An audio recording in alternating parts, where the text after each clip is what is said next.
2nd, 2025 meeting of the Burlington Conservation Commission. As is our practice, please rise for the Pledge of Allegiance. Pledge allegiance to the flag of the United States of America and to the republic for which it stands, one nation under God, indivisible, with liberty and justice for all. Thank you. Be seated. Okay, I'll first call the meeting to order, and we will read this notice. The meeting of the commission will be held in person at the Town Hall Meeting Room. Members of the public are welcome to attend the in-person meeting. Please note that while an option for remote attendance and/or participation is being provided as a courtesy to the public, the meeting will not be suspended or terminated if technical problems interrupt the virtual broadcast, unless otherwise required by law. Members of the public with particular interest in any specific item on the agenda should make plans for in-person versus virtual attendance accordingly. All right, roll call. Please say here if you are present. Ed LaTurco. Here. Sarah Belinsky. Here. Indra Deb. Here. Kent Moffett. Here. Bill Boyven. Here. Rob Sheehan. Absent. Sadie Backstrom, Associate Commissioner. She's absent tonight so far. And for the record, the chair, Larry Cohen, is here. All right. Okay, next on the agenda is public comment. Do we have anyone who would like to take a few minutes and make a public comment about something that happens to not be on the agenda? So sorry. Does that mean someone wants to chime in? No, we weren't unmuted, so the people Oh. in Revex. Is there anyone online that seems to want to talk about something not on the agenda? I don't see a hand raised. No. Guess they changed their minds. All right, and for the record, Rob Sheehan is here. Good evening. All right. All right, so public comment, we'll move on from that. We have minutes of April 22nd, I believe. Is there any discussion on that needed? Nope. Anyone? Could I have a motion to approve the minutes of April 22nd? So moved. Second? Second. All those in favor? That's 7-0-0. Gee, everyone's here tonight. All right. All right. And next, well, the meeting minutes of May 8th, they aren't ready yet, are they? They are not. Oh, they are? That was They- it was just the April ones you sent out? Yeah. Okay, nope, you're The other right. ones- They're not ready, right? They are not. Correct. Okay.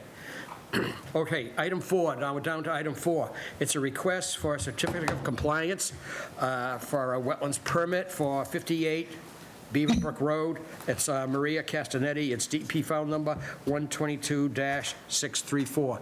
Somebody here for that? Yes, Oh, Maria is. you're online. Yes, Good. Okay, you want to introduce yourself?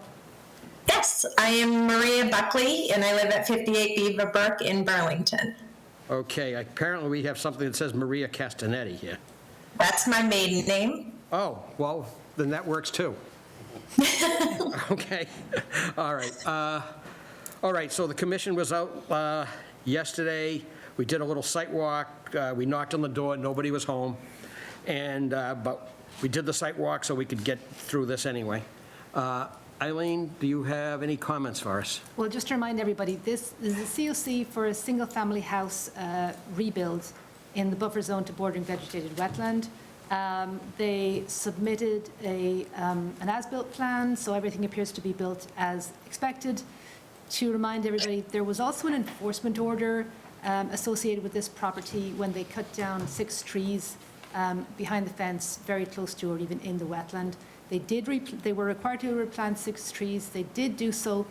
4 of them are still growing. 2 of them died.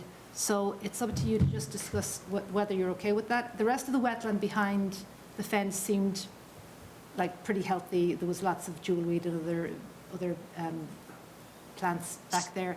No evidence of yard waste dumping.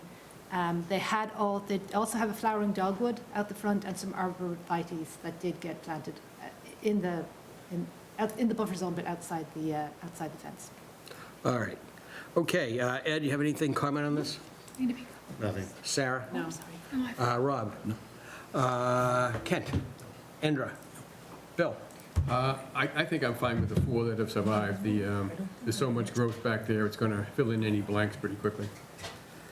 Yeah, it seemed to be, Eileen, would you agree that it was pretty densely vegetated back It there? was pretty densely vegetated. Right, so I mean, there were some big trees that came down, but they haven't touched back there, and they've got some trees replanted that are Yeah. doing okay. yeah. Maria, could I ask you a question, please? Yes. Why, well, let me put it this way. There were 6 trees that were taken down. You should have consulted theoretically conservation ahead of time because it's in near wetlands. Were they unhealthy or healthy? Were they part of them healthy or part of them sick or dead? They were unhealthy, and we had the tree guy come out and look at them, and he also said they were unhealthy, and that's, our concern was that they were gonna fall on the house, and that's why we asked them to continue on and take them down. We had no idea we were supposed to go in front of you guys and ask you first, or we would have done that. Yeah, I understand that. You're not the first person that happens to be honest. Did they say did he happen to make any further comment on what was wrong with the trees? Were there's insects or were they, I think he said there were bugs, insects in the trees. oh, okay. All right, I was just curious, thank you, okay. Yeah, thank you. All right, so, Eileen, do you have any objection to issuing the certificate? I do not. All right, I didn't hear anything from the commission. If, It's okay. hearing nothing further, could I have a motion to issue the certificate of compliance for 58 Beaver Brook Road, DEP file number 122-634? Second. Second. Okay, all those in favor? 700. All right, is there a bond in effect? I'm just looking it up because I forgot to check that, sorry about that. I'll get it in 1 second. Although I bet Maria remembers. Oh, sorry, wait a minute, the builder paid it. It was for, come on. 2,500. And it's still in effect? I believe so, yes, So the builder would like his money back? yeah. Oh, okay. Could I have a motion for full release of the bond for 58 Beaver Brook Road, DEP file number 122-634? So moved. Second? Second. All those in favor? 700. Maria, you're all set. Thank you very much. Good to see you tonight. Excellent, thank you, appreciate it. Have a good night. Yes, you too. Thank you. Okay. All right, so now we're on, that was, okay. All right. Okay. 21, Tinko. Okay.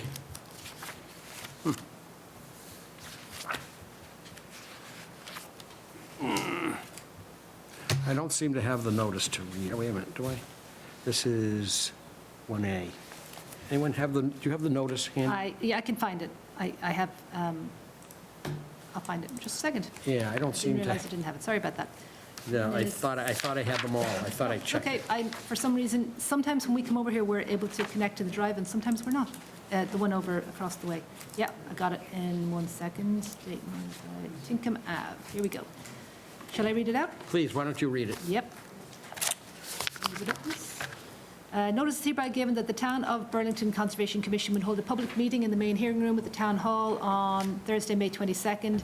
As a courtesy to the public, the meeting will also be accessible virtually via WebEx. At this meeting, the Conservation Commission will act upon a request for determination of applicability filed by James Carter for the construction of a deck within the riverfront area and 100-foot buffer to bordering vegetated wetlands and stream bank at 21 Tinkham Avenue in Burlington, and will thereafter issue a determination of applicability being heard pursuant to the Wetlands Protection Act and Bylaw Article 14.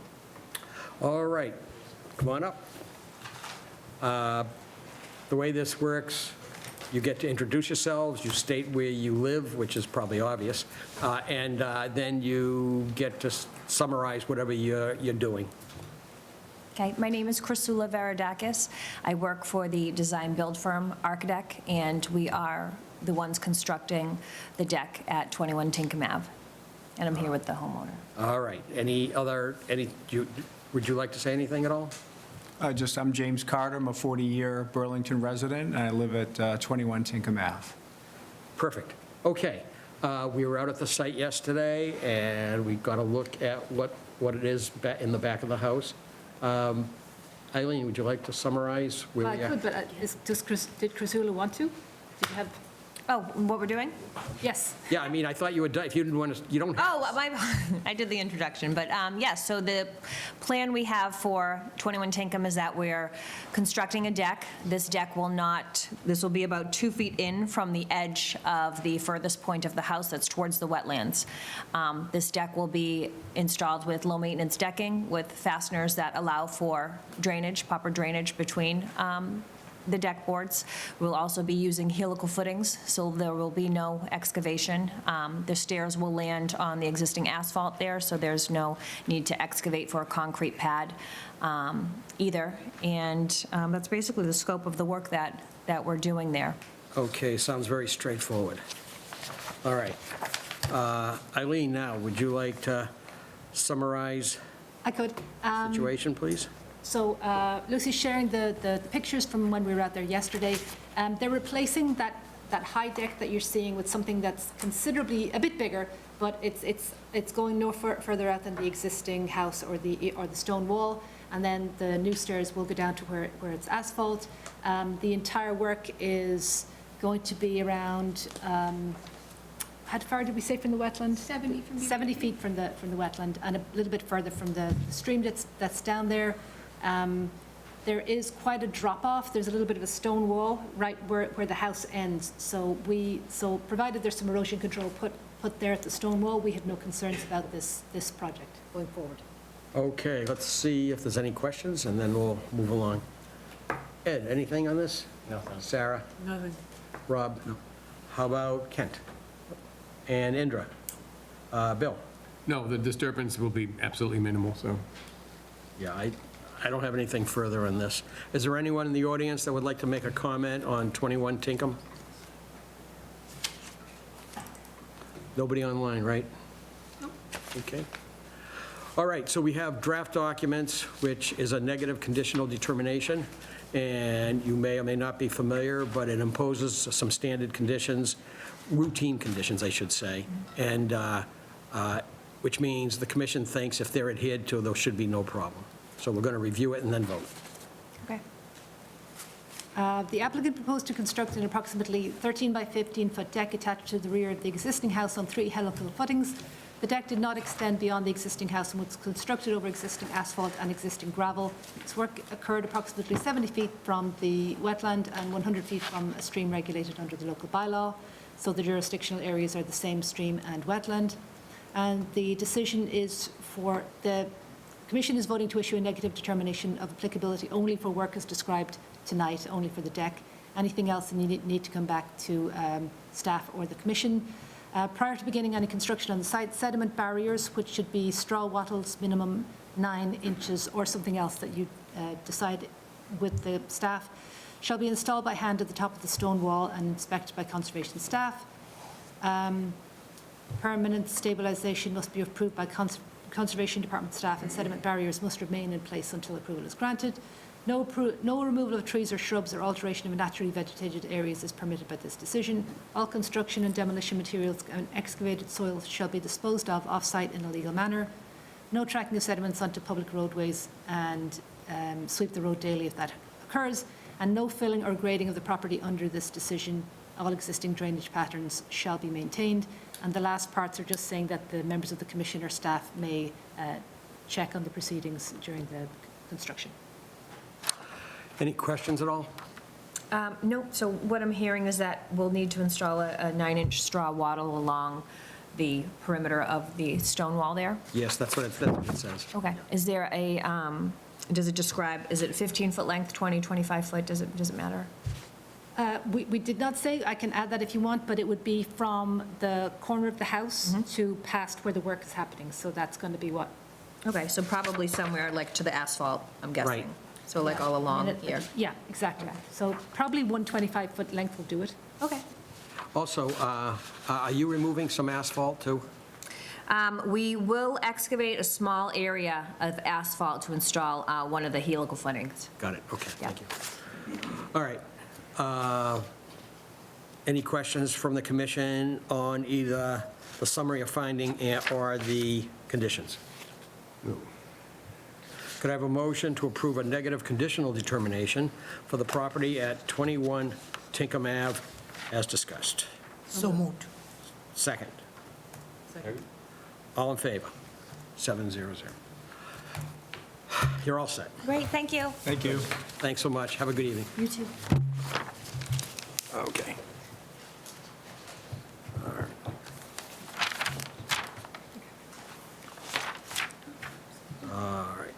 All right, so next we have a public hearing. Notice is given. The commission will hold a public hearing, during which time we'll take all information related to a stormwater erosion sedimentation control permit application filed by James Patterson for the construction of a new dwelling at 15A Sears Street.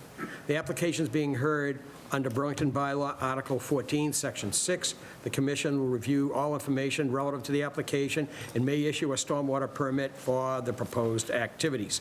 The application material is on the commission's website at the appropriate link for 15A Sears Street. Good evening. Good evening. I'm David Romero from Commonwealth Engineering. I'm here with Jim Patterson, the applicant. Looking to build a proposed house at 15A Sears Street. And we have submitted all the documentation, hydrologic calculations, the site plan. And of course, there's undeveloped land right now, so we are proposing a lot of mitigation. I think it's a pretty hefty mitigation, mostly infiltration, underground chambers for the roof, trench for the pavement, and we're also adding an additional trench out in the back just to supplement runoff from going off the site. I think it's pretty straightforward. I think if you have any questions, happy to answer. All right, so let's see if there's anything comes up, Okay, thank you. okay? Eileen, Lucy? Yeah, so this is permit number 1 of 2 that is like this tonight, where we've got a previously undeveloped lot that we're putting a new single-family home on. Because of that, it super exceeds the 10% limit to threshold for the standard stormwater permit. This one in particular, we see a 21% of impervious surface increase, which is quite a bit. But they are directing to 14 chambers in the rear of the yard, total volume of 615 cubic feet. We've got the stone trench, and we've got a little, I believe it's a vegetated stone infiltration trench, is that correct? Well, it's a trench, and it can have vegetation, but it's not designed such as. Gotcha. Yeah. The detail looked like it were the little Yeah, drawn. I think you could put grasses in there to make it a little bit nicer, but it's not depending on the grasses for anything. Yes, Gotcha. it's a stone infiltration.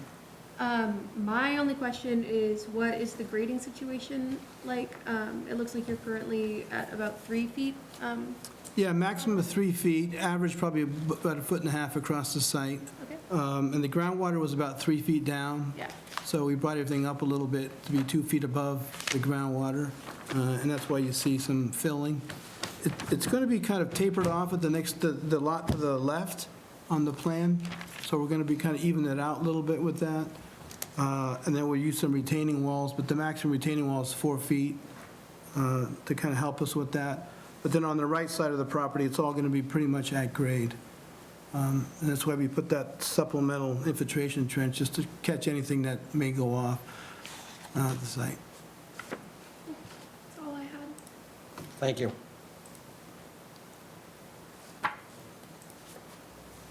All right, let's see if there's any issues come up while we go around the room. Ed, any issues on this one? No, I can add. Okay. Sarah?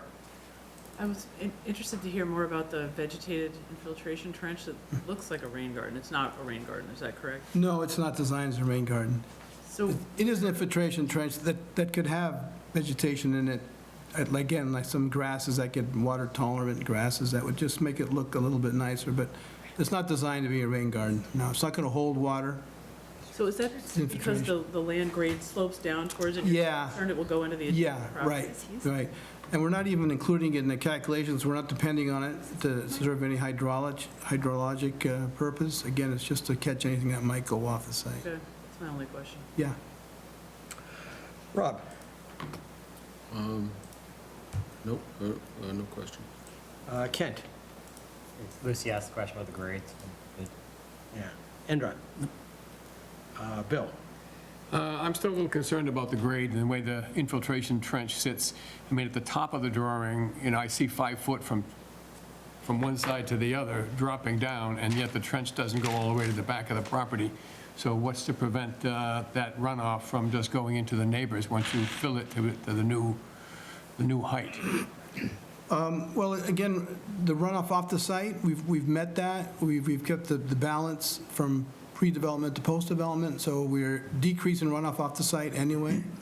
So we just added that just to get as a more of a catch-all than anything. We don't need it necessarily for runoff off the site. Okay, so the total will meet the requirements? Yes, being it less. does. Just looks like it might be increased in the We back. just wanted to give it a more robust, feel to it, and we added that system there.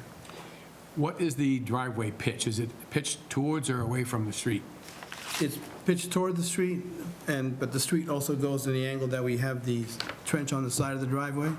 And we do build them, put it off, and we'll grade it to drain to the trench on the side of the driveway. Right, but it doesn't catch 100% of the water. I mean, some of them go in, but the majority generally goes straight, depending upon the pitch of the...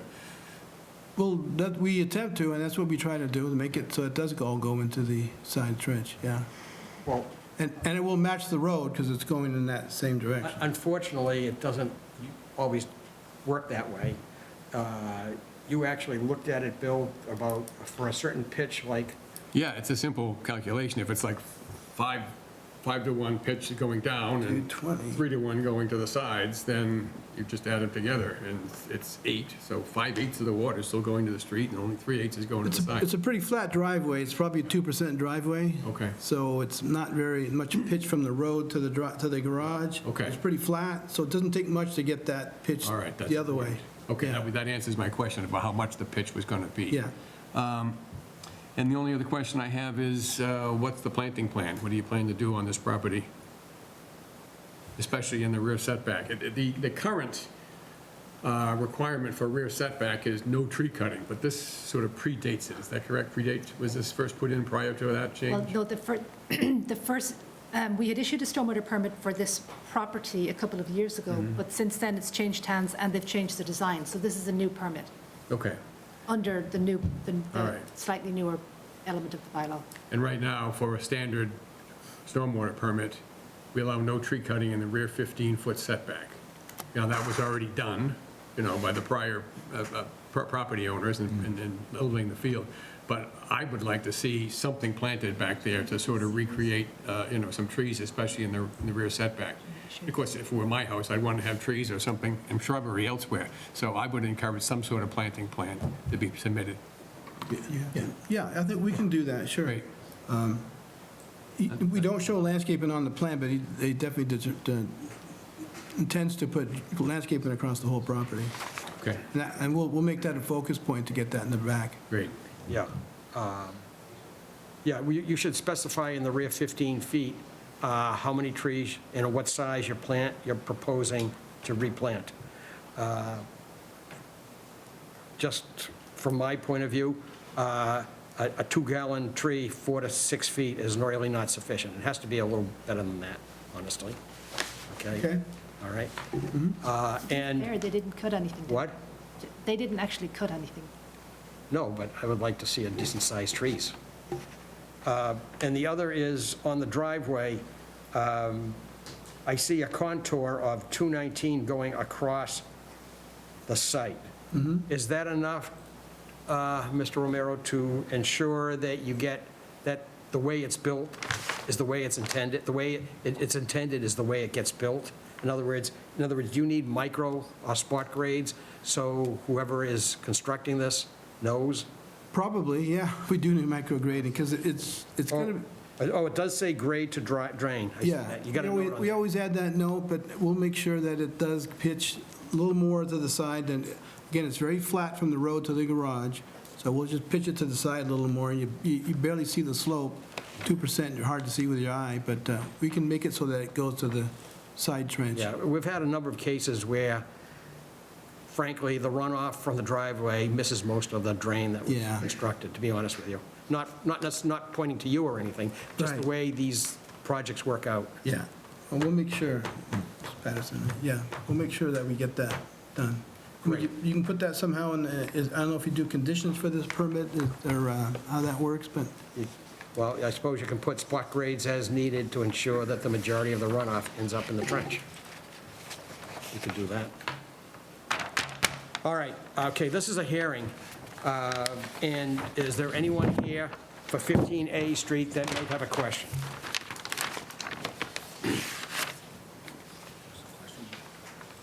Yes, there is. Yes, come on up. I'd like to give this gentleman the microphone. So you have to state your name, state where you live. Yep. And then you're entitled, just ask any questions or say something. Sure. So my name's Pranal Gandhi. I live at 15 Sears Street in Burlington, Mass. And what? In Burlington, Mass. Yes, okay. Okay. Do you have comments? Yes. So with the plan that was provided, or at least I was able to pull from the conservation, I do have a little bit of concern with, as actually what you guys have been bringing up, is just water draining off towards my plot. So I already experience runoff coming from the plot of land into my backyard, where right next to my fence, between my fence and my pool, I have just landscaping rocks between there and the pool deck, and that fills up with water anytime there's heavy rain. So you're on the downside of the street? I am. I see.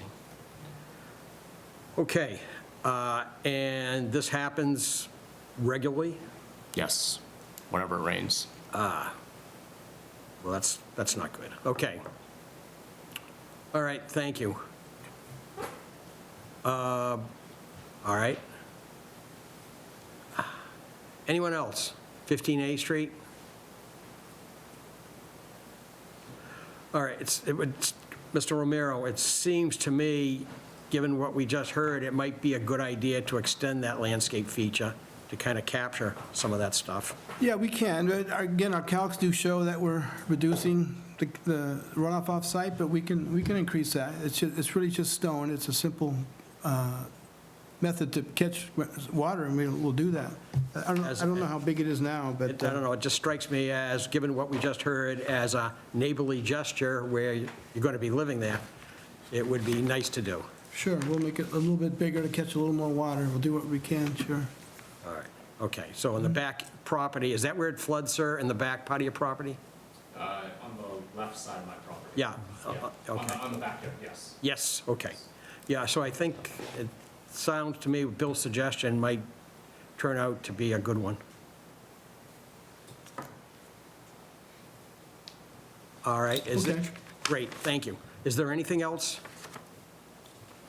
All right, so we're not closing tonight, are we? We did anticipate that we would, because these are pretty simple, single-family house builds. Yes. But not if you're not ready. We had drafted something, and we can include something right now, if everybody's happy, about the trees and the extended trench, with a condition Yeah, that, if you think we can word it tonight, well, then let's move forward and not have them come back. do you want to try that? We'd prefer to close it tonight if we could. If you want to just put conditions, we'll do whatever you need. Well, why don't Yeah. I start going through it, and we can just tweak, if there's one or two things that we need to tweak as we go along. Right. Yeah? Please. Here, I'll share with what we have here. I do want to become a presenter, yes. Do they have a copy of it anyway? They do. Okay. Am I sharing the right thing? I think I am, right? Yes. Did you get a copy I've of also that? got some notes. Okay. Okay, so, let me see. I don't think so. First part is just sort of standard blurb. Administrative stuff. Yeah, administrative stuff. So let's go straight on to the findings. A stormwater bylaw application was filed for the construction of a new single-family home at 15A Sear Street. The proposed project involved the construction of a new home, deck, driveway, and walkways on a previously undeveloped 16,725 square foot lot with a proposed 3,529 square foot impervious cover. It qualified for a stormwater permit, being a project increasing impervious cover by more than 10% of the lot size.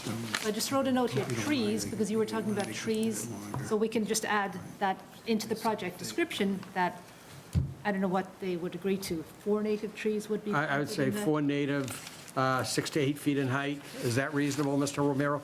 that? Are they okay with that? Yeah, sure. Mhm.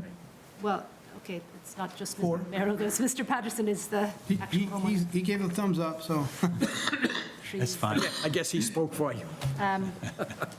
6 to 8 feet. Shall be, are we specifying rear setback? In the rear setback. Okay, I'll just make that, That's obviously in addition to anything else he wants to do for landscape. right, Yeah. right. So I'll make that a full sentence, obviously, tomorrow. or 6-inch this evening. trees. Then we went through the filing history, then we explained the stormwater management, which is that the project would result in an increase in impervious area of about 21% of the lot. The rooftop of the new construction is to be directed to a field of 14 storm tech chambers in the rear of the lot with a capacity of 615 cubic feet. It's designed to reduce both the rate and volume of stormwater runoff across the lot for up to the 100-year storm. The driveway shall be pitched to a stone trench running the length of the driveway. Vegetated stone infiltration trench with a storage capacity of 99 cubic feet will also be installed in the rear of the yard. I'm wondering if we say something there about shall be. I think we put in the conditions. Test pits show that the estimated seasonal high groundwater was at 36 and 38 inches below the surface in the test pits. Then we went through the various listed, we listed the various site plans and stormwater report that were provided. So what I was thinking is that right after that, we would add plan changes to include, did you say spot grades? Spot grades and tree planting. As needed to ensure the, Well, Yeah, okay. right. Tree planting and an extension yeah. to the stone trench, a rear stone trench, shall be submitted to the conservation staff before approving building permit. Does that work for you? Sure. That way we can So continue. it's 40 feet long now, can we say go to 50 feet or something like that? Can we add 10 feet? Is Yeah. that? Does that sound good to you?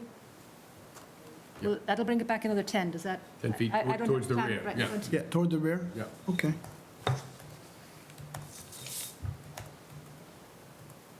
Towards, I'll make the sentences like, sound Sound like English. sound like full sentences. Sound like English, okay. Extension to the stone trench by 10 feet towards the rear shall be submitted to staff before we sign off on approval. Okay. And then, okay, so any changes to the above referenced plans, other than what we just discussed, shall be submitted to the department for approval. Determination shall be made then as to whether the changes can be approved administratively or not. Commission and representatives shall have the right to enter upon and inspect the premises. A copy of this permit shall be provided to anyone doing work on the site. This does not relieve the applicant of the responsibility to be in compliance with all requirements, local and federal and state requirements. Prior to commencing work on the site, the applicant shall contact the commission staff as needed to clarify the meaning of permit conditions. And at least a week before commencing work, you should be ready for a pre-construction meeting in which we will examine the erosion controls and make sure somebody's on site who actually understands what the build is going to look like. Okay. The next few are standard ones about pollution prevention, which just means use dumpsters, clean equipment only as appropriate, no spilling of fuel without reporting. Then the erosion control ones are explaining that you need to install your erosion controls as shown on your plan around the perimeter of the lot. And a construction entrance of 1 to 2 inch washed rock shall also be installed at the site entrance. That was in your own plan. No other work shall begin until required erosion barriers are installed. Several of these next few ones are about keeping the roadway clear, and if anything gets on the road, you sweep. Stockpiled materials shall be covered by a tarp and kept away from the roadway. Dewatering isn't anticipated, but if needed, a plan shall be submitted to the staff before beginning. Grading shall be completed so as not to direct additional runoff onto the property of others. If there's a silt sack within 100 feet of the property, that should just, sorry, if there's a catch basin, it should get a silt sack. And then we're requesting a bond of the amount of 2,500. All right, any questions at all? No, so right now, there's the old silt fence there right now, and we're just going to leave it? There's no reason that it's on the side of the, we show it on the plan. We're just going to leave it, and then we're going to put wattles in front of that? That is okay. Okay? That's fine. Okay. Okay. All right, how about the commission? Anybody on the right here, to my right? Changes? How about to the left? Nope. Do you require any changes on the plan or anything? There's going to spot grades, and they're going to submit a planting plan for 4 trees, 6 to 8 feet high. And You're they're not gonna- going to require anything to be, with the planting plan or anything on the actual plan? Well, they're going to do their own landscaping, I think. Okay. You know, in other words, we're not necessarily dictating anything particular. It'll be- Indra, anything? No? Bill, anything further? All right, I have nothing further. Okay. So, And I'm sorry, the trees were what, you had 4 trees, you said? in the 4 trees, 6 to 8 feet high. 68 feet high, okay. All right. This will be ready for you next Tuesday as you, Wednesday. Wednesday, sorry, because of the holiday. Sorry. Monday, okay. All right, so could I have a motion to issue the stormwater permit for the property at 15A Street under Burlington Bylaw, Article 14, Section 6? Is there such a motion? Second? Okay, all those in favor? All right, and performance surety is being requested in the amount of how much? 2,500. Could I have a motion under Burlington Bylaw, Article 14, Section 6, to request the posting of $2,500 surety for 15A Street? Is there such a motion? So moved. Second? Second. All in favor? Okay. You're all set. Great, thank you. All right, thank you so much. All right.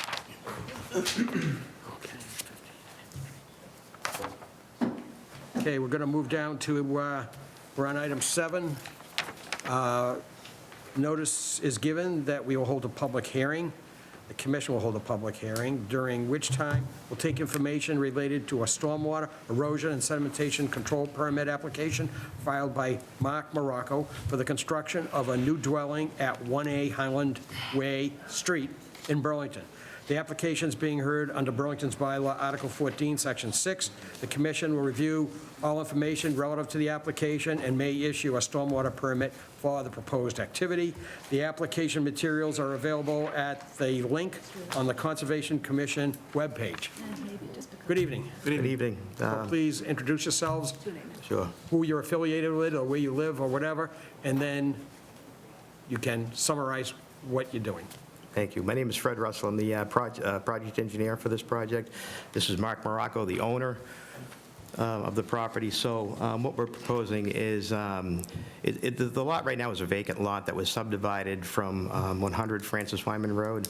Mark actually owns both 100 Francis Wyman Road and the new lot. So we're proposing about just under 3,000 square feet of impervious coverage, 2,965 altogether.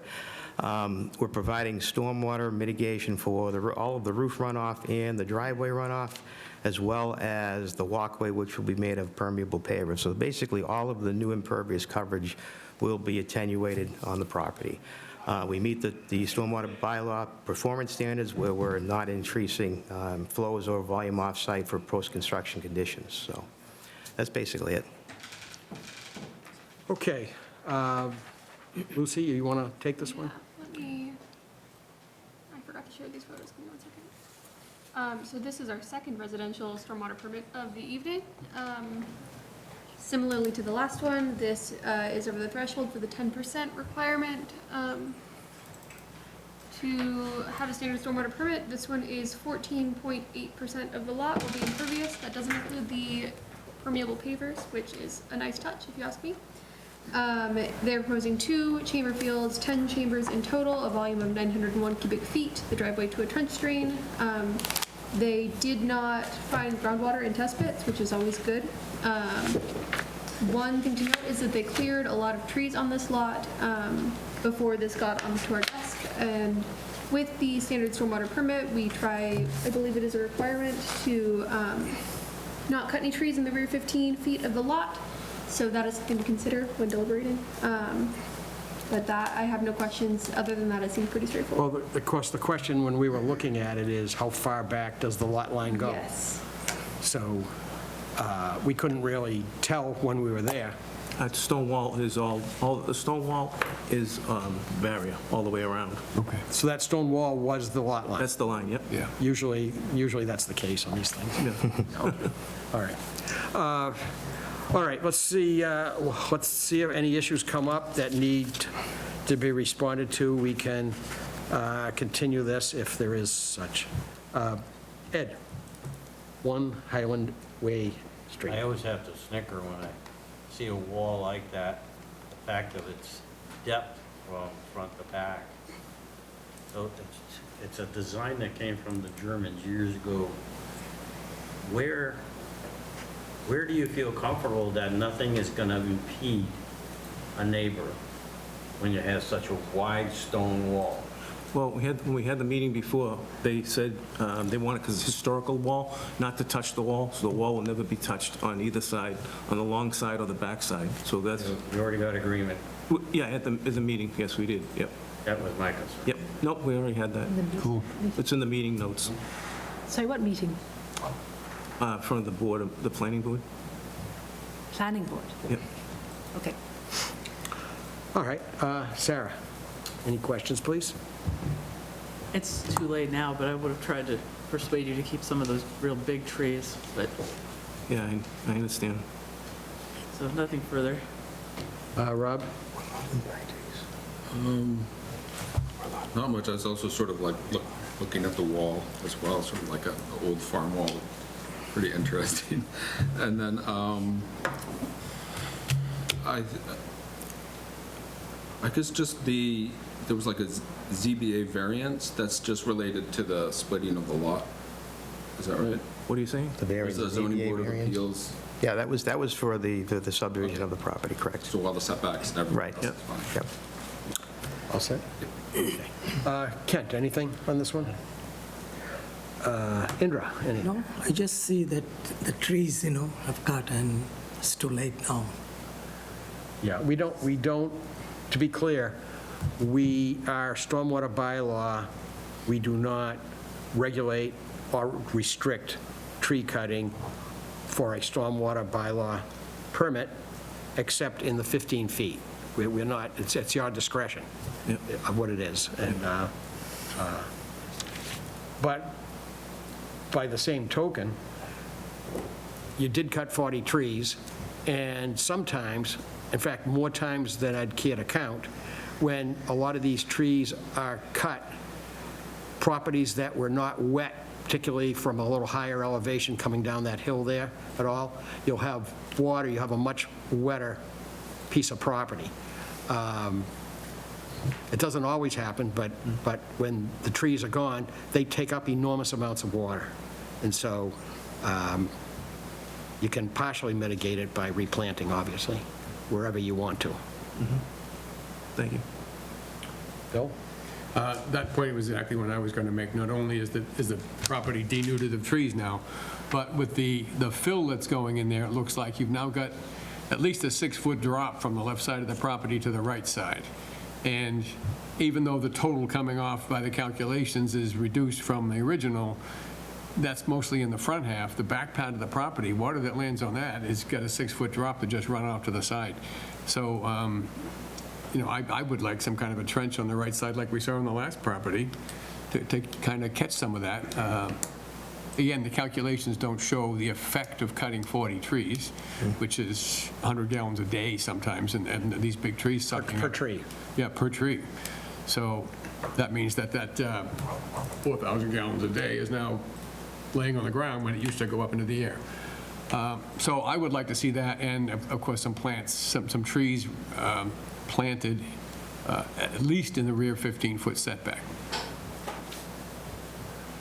Okay. Oh, and one other thing I wanted to point out is that the driveway, I'm a big fan of the trench drain across the bottom, so that will clearly handle the runoff, and I appreciate that, rather than trying to say it's going to go in the sides when, as you heard in the last discussion, the sloping doesn't always work that way.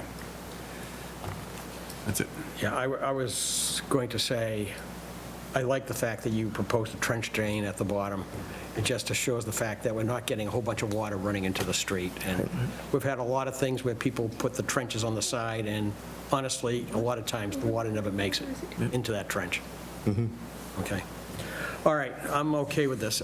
Is there anyone else in the room? This is a hearing, so neighbors or anyone else are entitled to make comments. This is an application for a new house at 1A Highland Way Street in Burlington. Is there anyone online at all that is? Nope. Raising their hand? Okay, are we prepared with the draft to move forward, Eileen? We are, do you want to do it this time? Because Lucy was dealing with Do the, these folks have a copy of the draft? they do. I do? Oh, didn't I send that to you? That's news to me. Oh, That didn't- apologies. that- You didn't sound confident of that one. No, did not. So, okay, sorry about that if I didn't. So we'll go read through, out, go please. through it a little slower. Let me see if I have a copy. You can have my copy, and I'll listen. That's a good. I have a copy. If you want to look at it, please? Can I approach the bench? You certainly can.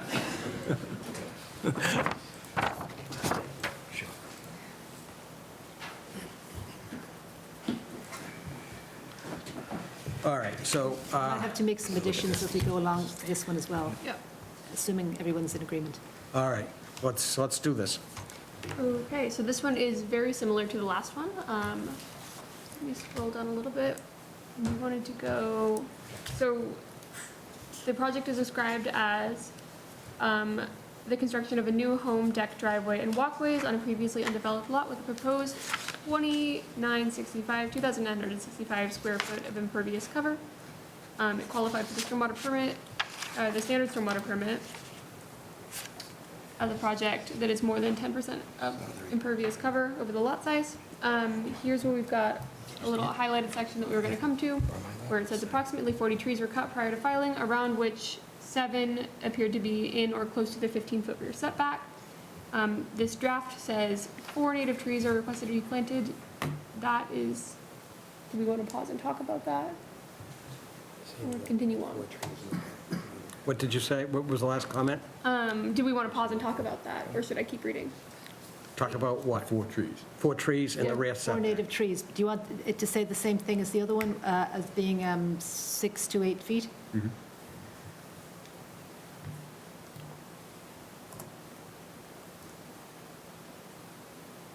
Is that enough? The other ones, if you're saying 7, is that enough? That I don't know. This was just something we had, that's up to you to decide. What did we say in the last one? Wasn't that 4? We said 4, but they hadn't taken any down. No, but it was still, overall, it had been cleared in the rear setback, and the replanting was 4, so we should be consistent. Yeah. The same Right, but basic It dimension. wasn't cleared by this, Is it? that owner. I understand. That could have You been, can ask for shrubs, too, if you want. there could have been 40 trees cleared by the prior owner. It's hard to tell. What was that, Kent? Oh, I said the other lot could have had trees on it too. Well, I'm sure it did at one time. I saw it. Clear it. Well, it's up to you folks to decide. I think I agreed though, if it's 4 in the last one, consistency. All right, 4 trees. Okay. Let's move ahead. Okay, thank Great. you. Was- You can plant more if you want, honestly. I mean, On the right corner, I saved that triangle. I didn't cut anything over there. Right. Appreciate it, thank you. Oh, yeah, we didn't realize when we were on site that was part of the There's property. 15 trees in that triangle. I didn't cut any of those down. And though that is part of the rear setback, so that's good. Yep. Yep, so, This just, oh, can you not see it here? This part just goes over what we just talked about, saying that there's going to be 2,965 square feet, or 14.8% of the lot of increased impervious area. It will be drained to 6 chambers in the back, 6 chambers in the front, 4 chambers in the back, as well as the driveway goes to a trench drain that connects to the chambers in the front. It is notable that they did not see the estimated seasonal high groundwater in any test pits on the site. This references the plans and stormwater calcs that we received. This here says that, I don't know. This here says that we, the Concom or the representatives can come on. Just to remove the bit about the planning board. Yeah, that was my question, sorry. Why would they need that? What was your question? Oh, it said, we revise our drafts, and so it said Concom or planning board members or agents could go on, and I was like, We had to remove that about Yeah. 2 years ago. yeah. All right. We don't need the planning board to go on your property. A copy of this permit shall be provided to any person doing work on site and shall be available on site at any time. This permit does not relieve you of any other permits that you would need under local, state, or federal laws and regulations. Prior to commencing any work on site, you should contact the Concom staff, Conservation Department staff, as needed to clarify the meaning of the permit conditions contained herein. Please let us know at least 1 week prior to the commencement of construction to, we will meet you on site and do a pre-construction meeting. This here, as in the previous permit, says things about pollution prevention, so cover your dumpsters, don't spill oil or fuel on site, don't wash concrete out, don't have bad products there. It's all the same stuff that we just talked about before. These are some stipulations for erosion control. This requires that you have erosion barriers around the limit of work, or the edge of the property in this case. This specifies properly trenched in silt fence with hay bales or staked wattles, minimum 9-inch diameter, or compost tubes are also nice. You cannot do any work here until we approve that these are in place. They are actually already in place now that I'm talking about it. We saw them on site when we did the sidewalk. That being said, we should probably still have a meeting on site before you start construction. We reserve the right to ask you to have more if necessary, as they get damaged. Sites can get a little messy. Any sort of runoff is not allowed in terms of soil, water, etc. So if it does happen, make sure to sweep the streets. Material stockpiled on site shall be kept away from the street as is possible. Stockpile should be covered by tarps in heavy rain, hay bales as needed. Dewatering is not anticipated, but if needed, a plan shall be submitted and approved by the department. Grading shall be completed in a way that will not direct additional runoff onto the property of others. Right there, I'd like to see something added about, we would request or recommend perhaps having a drainage trench along the right side between, near the property on the other side, like the last drawing had, because it's the exact same situation here. Yeah, would you agree to a drainage swale between the properties? No. And I'll tell you why, Mr. Chairman. I find them to not be maintained.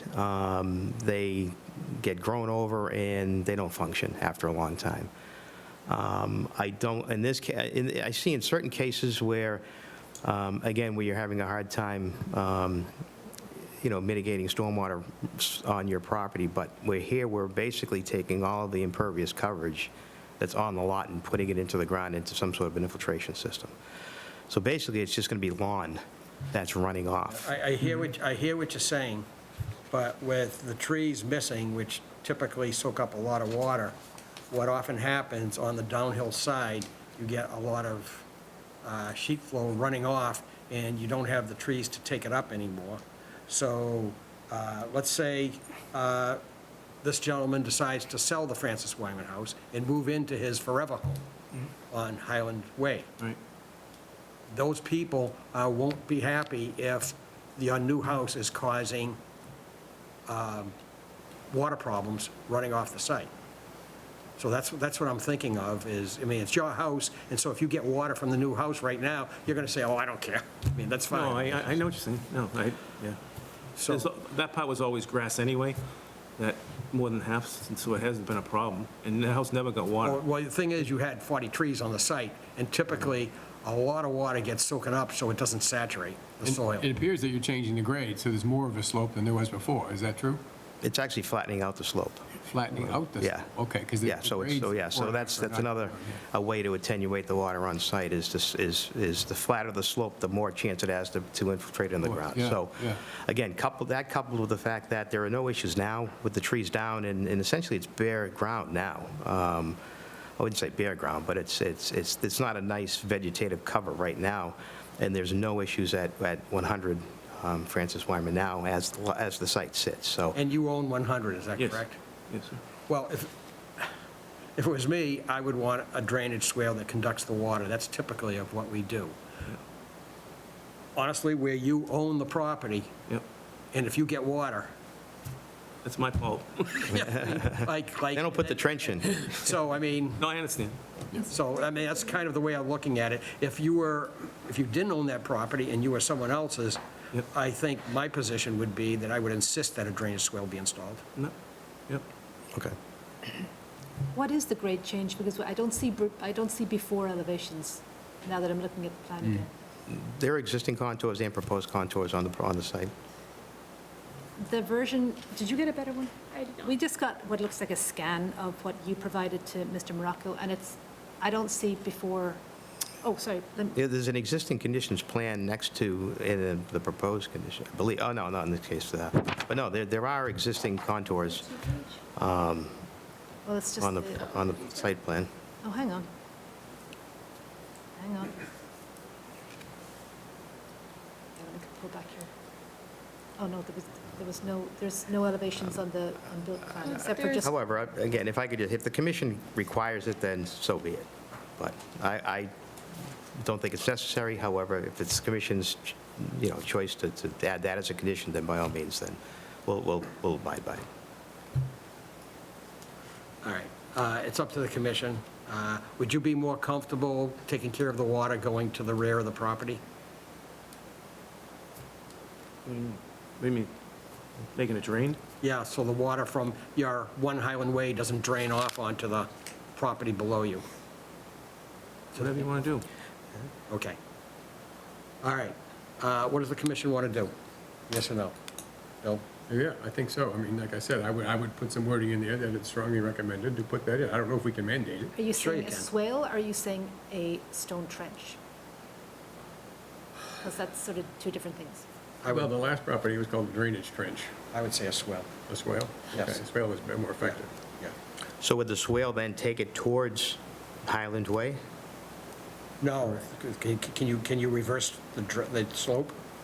Or you can't? No, it's going uphill from Highland Way. Well, that's a problem. That's another reason why I recommend you don't do it. Well, you make a good point, sir. Okay, would an infiltration trench work at all? It was made to be better than a swale, but again, I've made my comments as to why I don't think it would work. So why don't you come up with some kind of an infiltration for part of the line? Okay. So that there's no chance that the water is going on his property, Okay. his other property. Okay.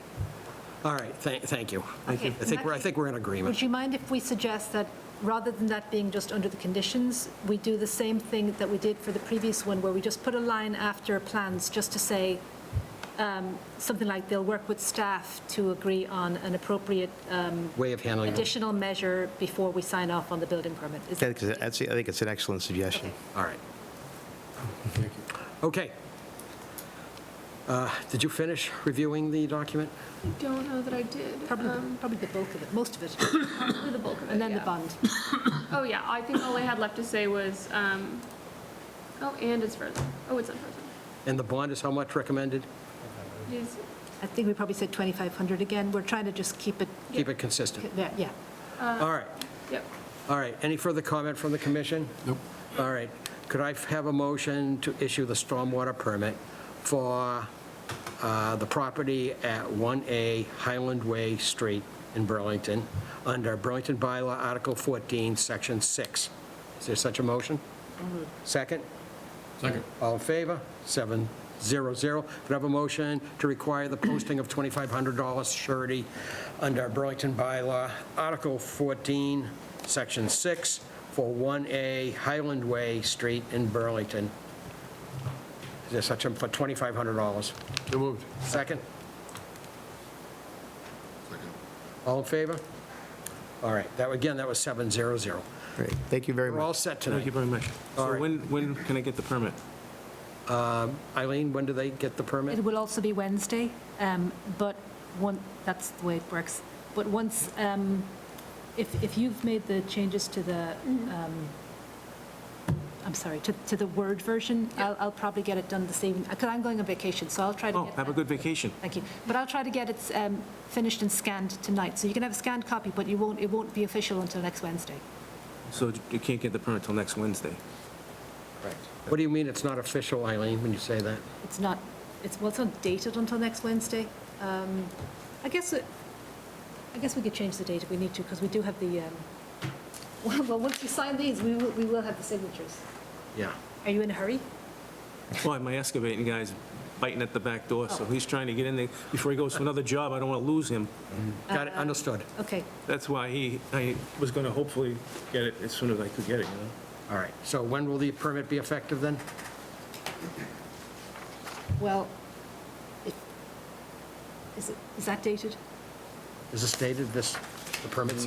They are, this one is. This one does not have, it says May 28th. Yeah, it's next Wednesday. Just for the excavation of what? For the- Foundation. I think you can go ahead with that, because we can figure out the rest. This is more for the construction anyway. So you can go ahead with your digging the foundation. And his erosion controls are in place. And your erosion controls are in I need a permit to do that, though, right? Guess you get a foundation permit. You start. I'd have to, That's, if there's a foundation permit on OpenGov, we will sign that off. oh, okay. I'll look right now. I think it's on my desk, I can do it, like on my to-do list. It's okay. Because the foundation permits, it's online, isn't it? Yeah. Right. Okay. One of us will, Lucy will either sign that off in the morning, or Okay. Lucy will sign that off in the morning, so you can And I start need with to the give that check foundation. tomorrow, 2,500 tomorrow? If you can, but let's consider everything, all of this part is for the build, it's for the construction. Okay, so, yes, get us. So if I come down tomorrow morning, I can deal with Pay the Lucy? check, yep. Yep. Okay. Okay, I'll do that tomorrow morning. So Okay. you want to get going, so tomorrow morning, you'll bring the check. Yep. Okay, and you'll get your permit will be signed off. We're signing it now. Right. So I think you can, she said you can start the excavation. Yeah, thank you very much. All right, so. Thank you, guys. yeah. Thank you, everybody. I mean, if you lose your excavator, there's a good chance you may not see him for a month. I know that, you know how that works. Yeah, Thank you. Thank you very much, you guys. yeah, thank you. Thank you. Good luck. We appreciate your time. Yep. It's just the building permit. Okay. A demo? No, he doesn't need it. All right. Shall we move ahead? Let me just open this and see if we can just even put a note. All right, notice is given, the commission will hold a public hearing during which time will take information related to a stormwater permit application filed by the town of Burlington for the demolition of structures and construction of a new police station at 45 Center Street. The application's being heard pursuant to Burlington Bylaw, Article 14, Section 6. The commission will be reviewing information relative to this application and thereafter may issue a stormwater permit for the proposed project. The application materials are available for public review on the commission website at the link that is indicated. All right, folks. Thank you. I was just going to announce the project and then move out of the way for the experts. So this is for the police station. I'm sorry? Of course, you're welcome to do that. Sorry. My name is John Denizio. I'm town administrator. And we have from the design team today, we have Megan Collins, who's landscape expert. We have Alyssa Peck, who's from Weston and Sampson in the civil. We have Kevin from KVA, the architect, and Chief Leroy Brown behind me. And I'll sit back there with them. We also have some folks online, Elena from Weston and Sampson, and Tom from our OPM CHA. And I know they have a presentation for you, and I'll be here if you need me. Great. Thank you, sir. Oh, sorry. If you're not able to pull it up, I Sent can. us something I totally forgot about. It's okay. You're looking at me going, where is she? let me see, where did that go? Might be easier to make sure Are you going to put up a plan on the screen? yes, they have their presentation, and I had it in my file. This was for Center Street, and we're looking for the presentation. Here we go, yep. I do have it, it's right here. Okay.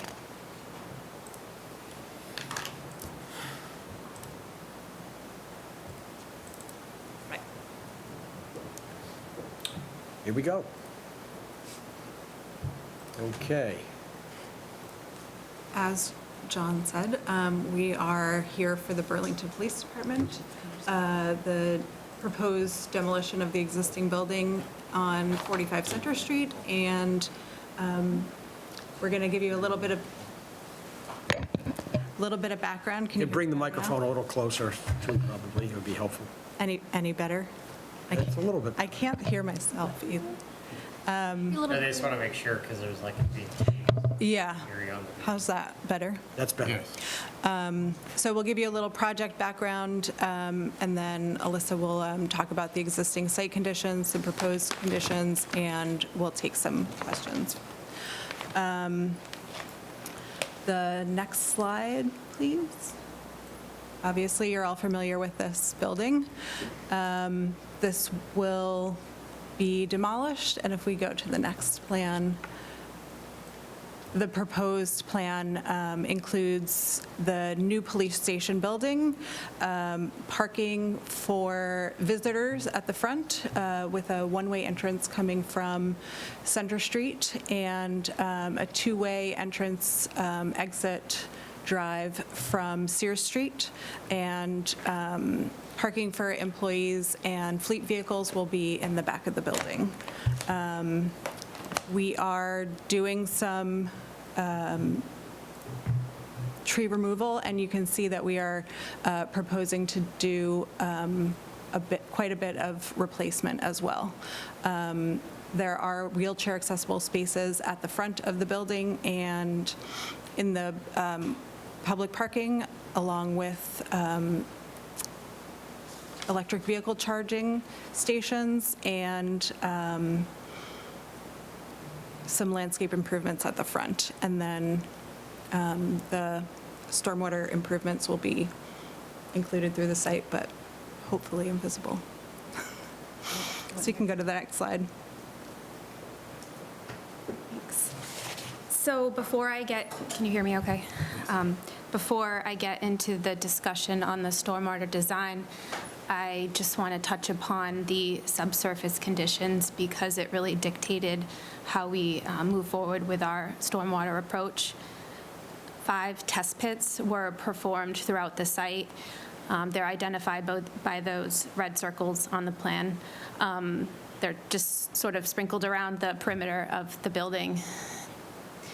The subsurface material is glacial till and described as dense to very dense. So this translates to a very low infiltration rate of 0.125 inches per hour, which is indicative of a hydrologic soil group D soil.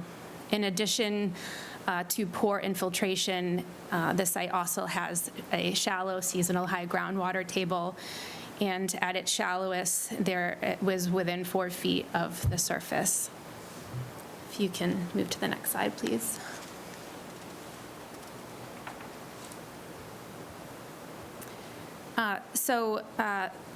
For the existing stormwater conditions, I could talk about it now, or we could go take a site walk and see what's happening with it today. But I guess we'll probably talk about it here. So a majority of, well, actually take a step back. So before we do the proposed stormwater design, we need to take a look at what's happening today. And we look at basically where's the stormwater going and how much of it, where is it going, how much, and how fast. You know, if it's helpful, if you feel it's helpful, you can go up and point. I brought my magnetic pointer here if you want to use it. Yeah. It's up to you. Maybe. For now, I'll just stay here. So the bulk of the site is the existing police station proper, I suppose, and it's mostly going to the Center Street drainage system. It's getting there through some catchment structures in the police station property or through overland flow right into Center Street. There is a smaller portion to the north that sort of wraps around from Sears Street around. That's heading northeast towards the library parcel. Go to the next slide. I don't expect you to digest this plan. I'll go into it in more detail in the subsequent slides. But this is the proposed design. High level, the treatment train is we're capturing the runoff in deep sump catch basins or stormwater treatment unit. It's getting conveyed to a stormwater treatment unit and will be discharged into either an infiltration basin or a detention basin, depending where it is on the property. And then lastly, it will go through a jellyfish filter, which provides phosphorus removal prior to discharge into the town's drainage system on Center Street. And I should have said phosphorus reduction, not phosphorus removal. If you could go to the next slide, that would be great. Okay, so this is the southern portion of the site. The longer, skinnier system that's highlighted in blue, that's an underground infiltration system. The seasonal high groundwater in this location is such that we're able to provide infiltration, although it's not very much because the rate's pretty poor, but we will infiltrate what we can. The larger system in the parking area to the rear is another underground infiltration system. Also, the seasonal high groundwater table is low enough that we're able to do some infiltration. We do have a stormwater treatment unit that's circled in red, and if it is easier, I can go up, but if you're following along, I'll stay. The red circle there is the stormwater treatment unit. There's just an image to the right. It's a hydrodynamic separator. We've proposed a stormwater treatment unit because I understand that that's the town's standard for that device. The red dot is right at that intersection. Correct, yes. And then, So it's like a storm tech? it's a storm scepter, Storm scepter, right. yeah. And then those underground infiltration chambers, that's an image to the right. That's what they look like underground before they're paved over. So if you'd like to go to the next slide, please. So this is the northern portion of the site, and we've had to handle this portion a little bit differently. Those blue rectangles, a little bit darker, this is just in my way of differentiating between infiltration and detention. This portion of the site is where the groundwater table is a little bit higher. Our drainage model, we use HydroCAD. We're not accounting for any infiltration in this area because the groundwater table is higher. One approach could be lining the system entirely, but we've opted to keep it unlined to take advantage of any infiltration that may happen in the drier months when the table is not at its highest. So the model is, I guess, conservative in a sense that it doesn't account for any infiltration at any time of the year. So in the summer months, hopefully it will provide, infiltration. Sorry. We do have some stormwater treatment units also highlighted in red in the circles.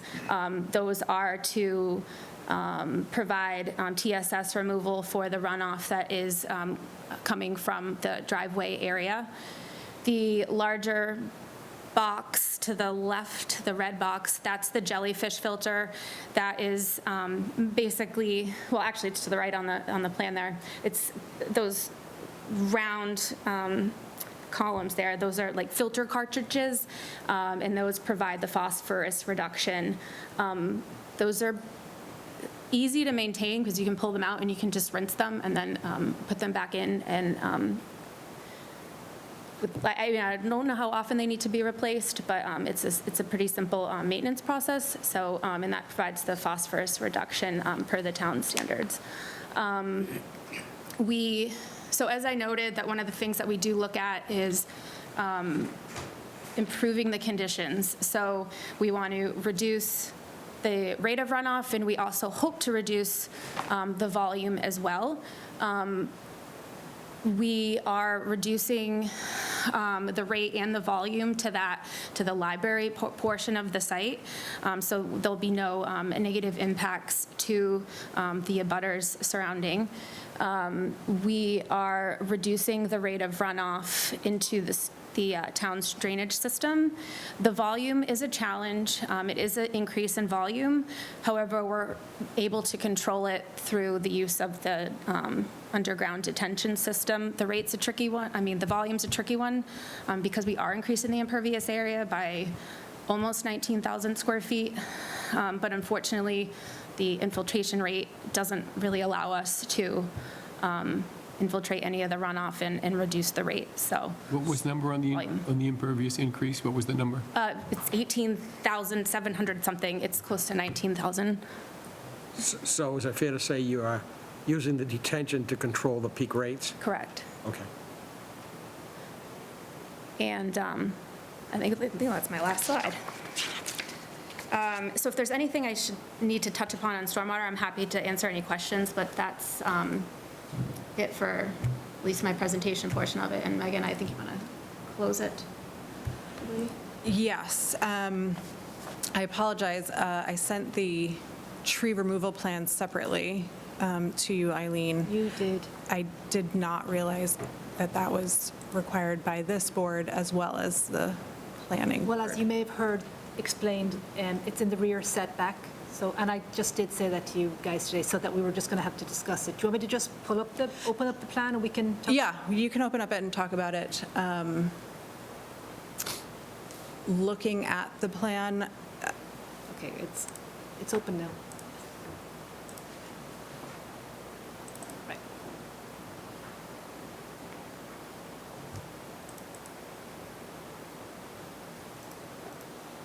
The question, I guess, is which is the rear setback on this property, being that it's a corner? Right, well, the address is Center Street, right? Yes. So I think it's the one back, sort of the plan upper right? Yeah, Don't you so think? the top, basically the top. Well, we can confirm with the building department, but I think that's usually the Yeah. way it works, right? So in that case, it looks like we're only taking out 2 trees in that 15-foot area, which are next to that sort of central green dot on the screen. Those were trees that were 12 inches or greater. Correct. Specifically, not just all trees. That's what's marked. Right. There was a lot of small trees all in through there that is being removed, it appears. They are not quantified. So I just want to, I think, try and clarify a tiny bit. The planning board does require you to show trees over 12 inches, right? Our bylaw talks about trees in the rear setback, but I actually don't think we have a size limit. So that's why we might need to just have a discussion about how that Right. works. Right. But they do have a replanting plan. Yes, the replanting is extensive, and we are planning to put trees, evergreen trees, so more screening in that position. The issue is that I don't think that the trees that are there currently would survive having their roots excavated over, and so I think it's safer to take them out and not have to worry about them being damaged, dying, removing after the construction is complete. So the intent would be to take them out so that we can offer the safest route and then replace them. Sorry, I was trying to find the plan set so that we could actually then open up the replanting, but let's Well- continue. Well, we can go through comments for now if you'd like. Right? Yeah, if you like. Okay, do you want to make, Well, sorry, they might not be finished. No, that's okay. No, I think we are. We are. Because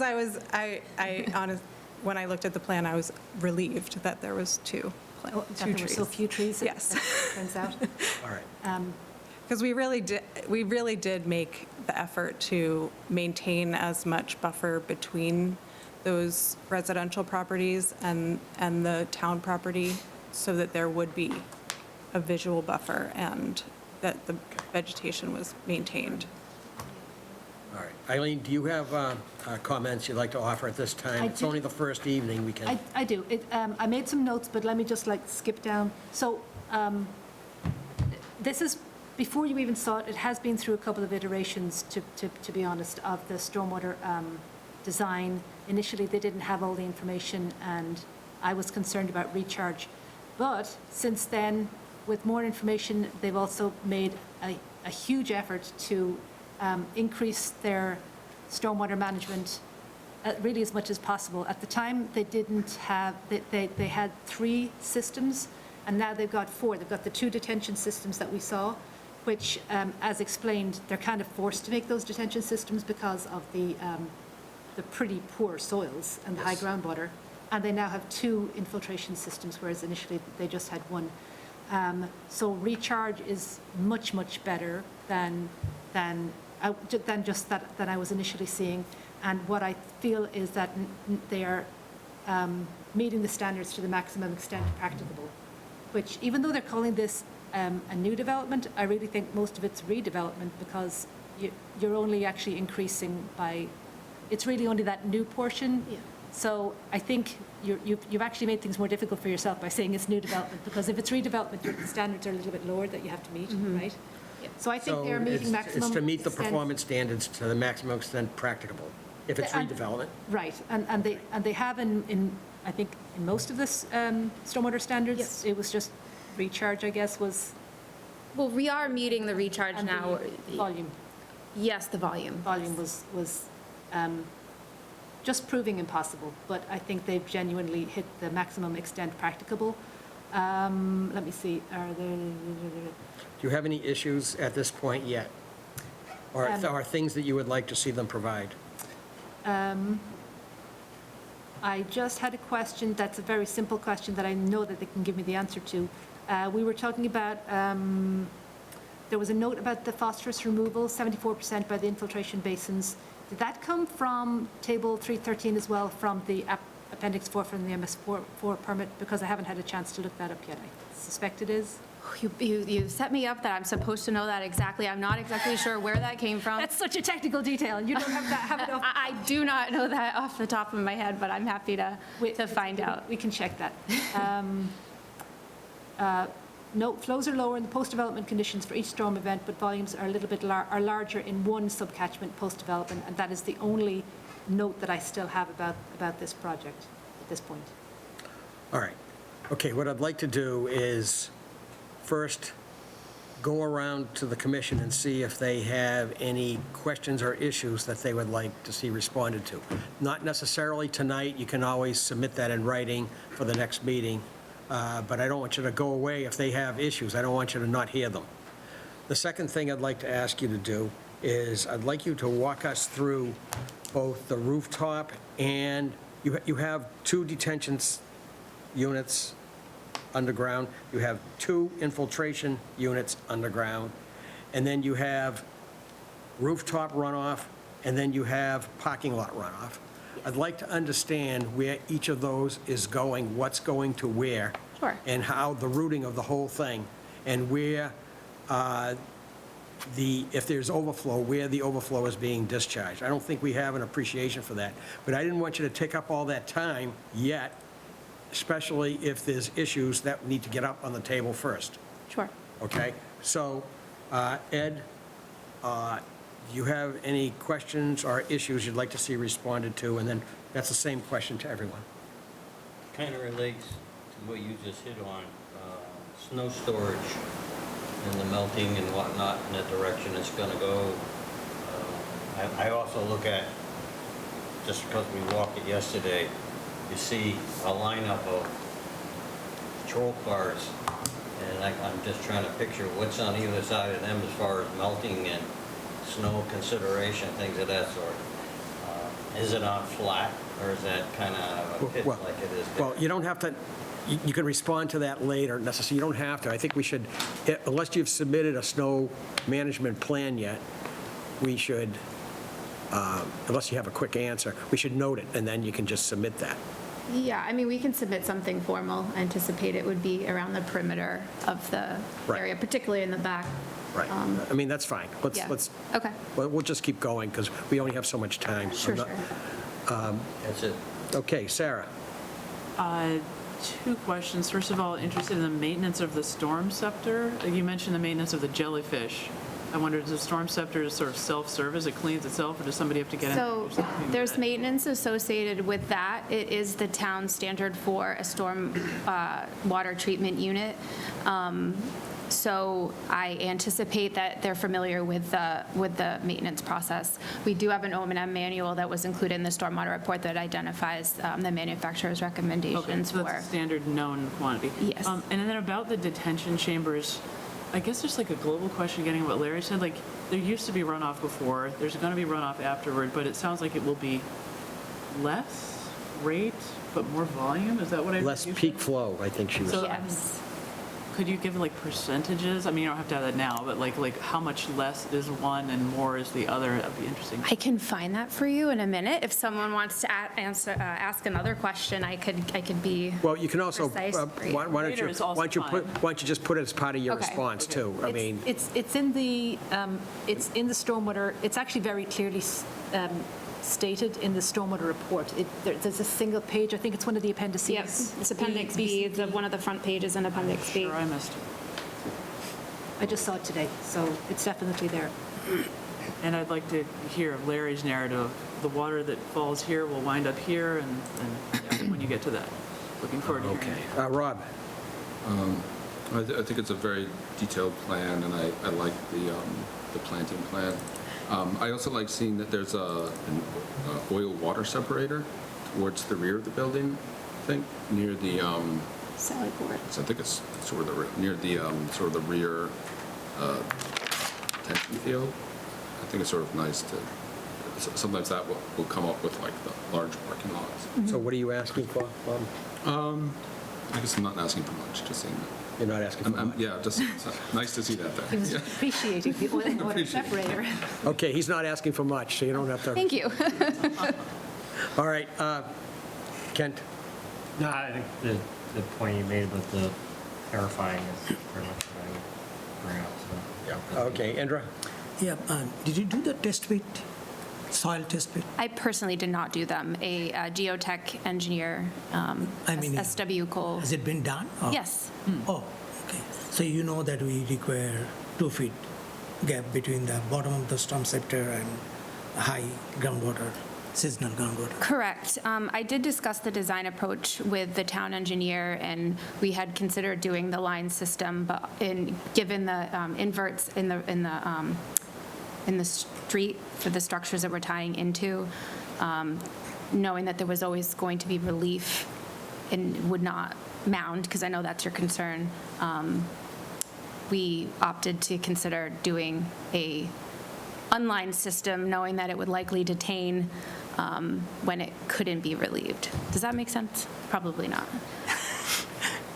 I can work on the, I think given the site limitations, that sometimes with the single-family type of property, we see people who raise the elevations in order to make the clearance. Sure. I think that just wasn't really something that they could do in this situation. Right. So they had to leave those chambers in or very close to the groundwater, which is why it has to be detention, right, more or less. yeah, yep. Very sort of simple. All right.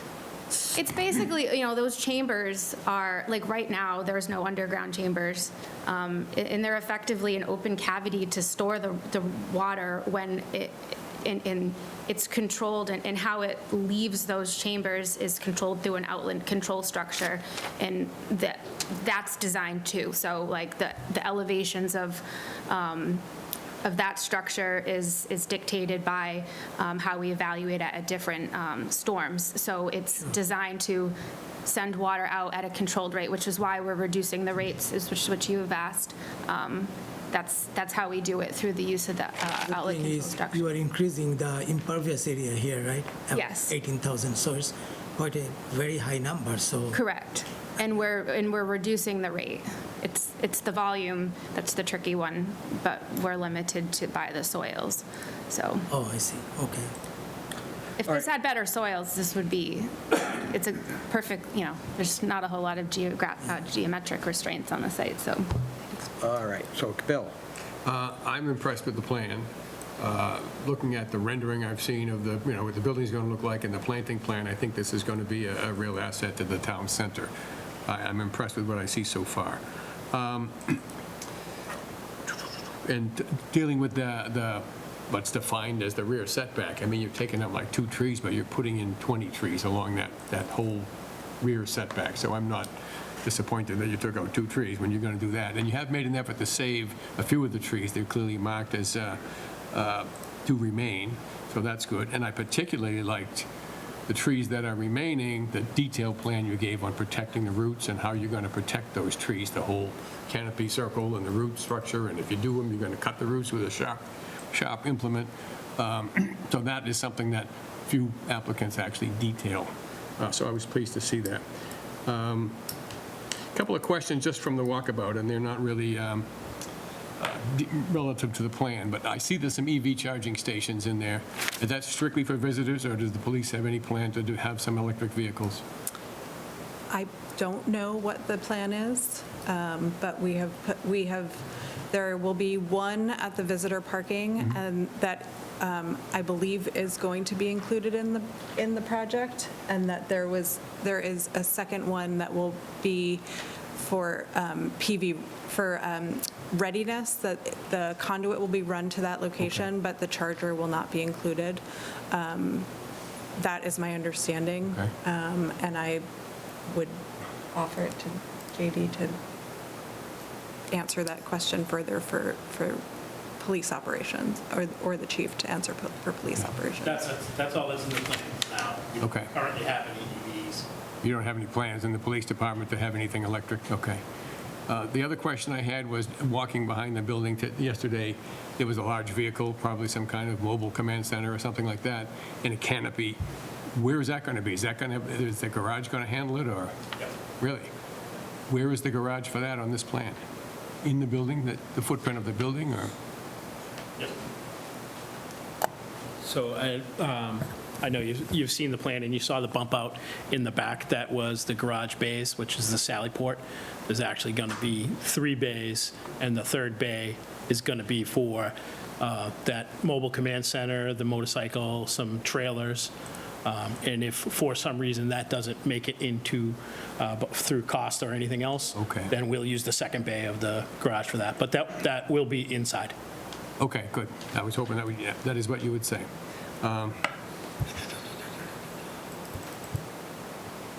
That's it. I was just trying to see on the plan. Okay. what we were talking about. A couple of things. I was going to ask if you could tell me the number of trees, diameters at breast height, 6 inches or greater, that are being removed. I don't need it now, but I need it on the You want 6 inches or greater? 6 inches or greater, yes. When we're looking for revegetation, it sounds like you're replanting a lot of trees, but it'd be nice to know how many. A 6-inch tree is a fairly substantial tree, so it'd be nice to know. How many are coming out and how many are going in altogether, right? Right, Yeah. right. And then I'd like to also ask if, Are you asking across the site, or was that the rear setback? well, I was particularly into the rear, it'd be nice to know across the site, but I particularly carve out the rear setback. I'd like to know 15-foot rear setback, how many are being removed, because we have jurisdiction over that. Yep. Okay. The rest of it is the owner's discretion, which is the town. Also, I'd like to know for each detention unit and infiltration units, I'd like to know how much distance there is between the bottom of the units and the estimated seasonally high groundwater. Okay? so you can add that to the list. And I'd also like to know, you may have provided this, did you provide how often the jellyfish filters should be maintained? It's in the O&M manual that was. I thought it would be. Yeah. Okay, all right, so you don't have to respond to that. And I heard about snow storage. You come up with some detail on that. And I heard something about maintenance of storm scepter. You probably should, who is going to, for these infiltration require inspections, correct? So there should be periodic inspections, particularly like you would probably want to look at them after a rain event like today. Right.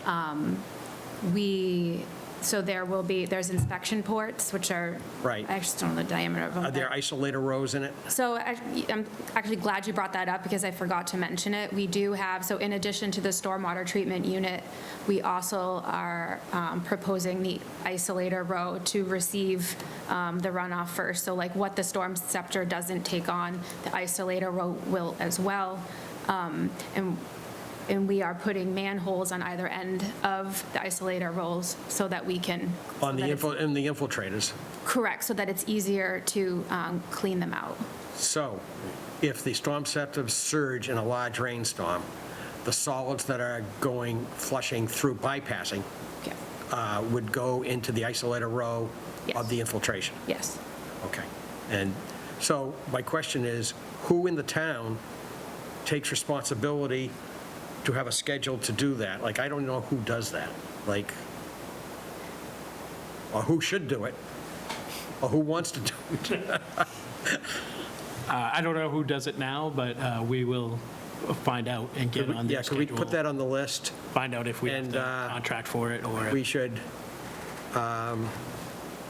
are you thinking, John, that you would issue a contract for doing stuff like that? I don't know if the water department does it regularly for our properties, and if they do, we would likely get on their schedule. But if it's something that we have to do and it's not something then that they do for our other properties, then we would figure out who does it for the other properties and probably get a contract. I mean, now with new buildings being installed, we're putting in state-of-the-art systems for handling stormwater.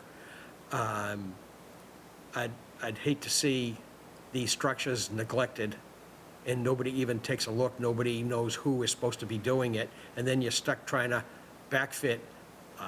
Brian White, is this your job? I mean, like, I just don't know. I don't know either yet.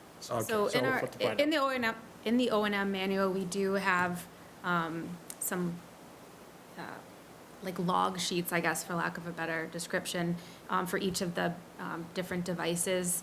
So those can be copied and duplicated for every inspection, and it provides a location where you can indicate that you inspected it, when you inspected it, what was the condition, and that should be kept on site to provide a log of. Right. Well, it would But be, I understand your concern about I get it, who follows through, so. yeah, it would be nice to have it designated who is the responsible party in the town. That would really be a good thing to do, rather than leave it undefined and you build this state-of-the-art facility and nobody knows who's supposed to maintain it. Makes sense. Okay. So we'll add that to the list. Okay. So now we're at a point where, should we move ahead and say, and with this presentation of the routing of all the stormwater so we understand, or should we leave that for the next meeting? Does anyone have an opinion on that? I should note that we do have, another 2 more town projects to go through tonight. We also have, I should have noted that the Marshall Simons Middle School brush field, playing field, 114 Wynn Street, is being continued. And I should have asked for a continuance. Could I have a motion to continue the brush field, 114 Wynn Street, to our meeting of June 12th? Second? All in favor? One more, with your indulgence. The 7A Street, American Maplewood Properties, is asked for a continuance, DEP file number 122-715. and that one is being continued again to June 12th. Is there a motion? So moved. Something? Yes, sorry, What? you're right. Yes, it says it on there, doesn't it? What? It was continuing until the second meeting in June. Okay, so the motion should say to June 26th meeting. Is there a motion? So moved. Second? Second. All in favor? 700. Okay. Had to do a little digression, a little administrative work here.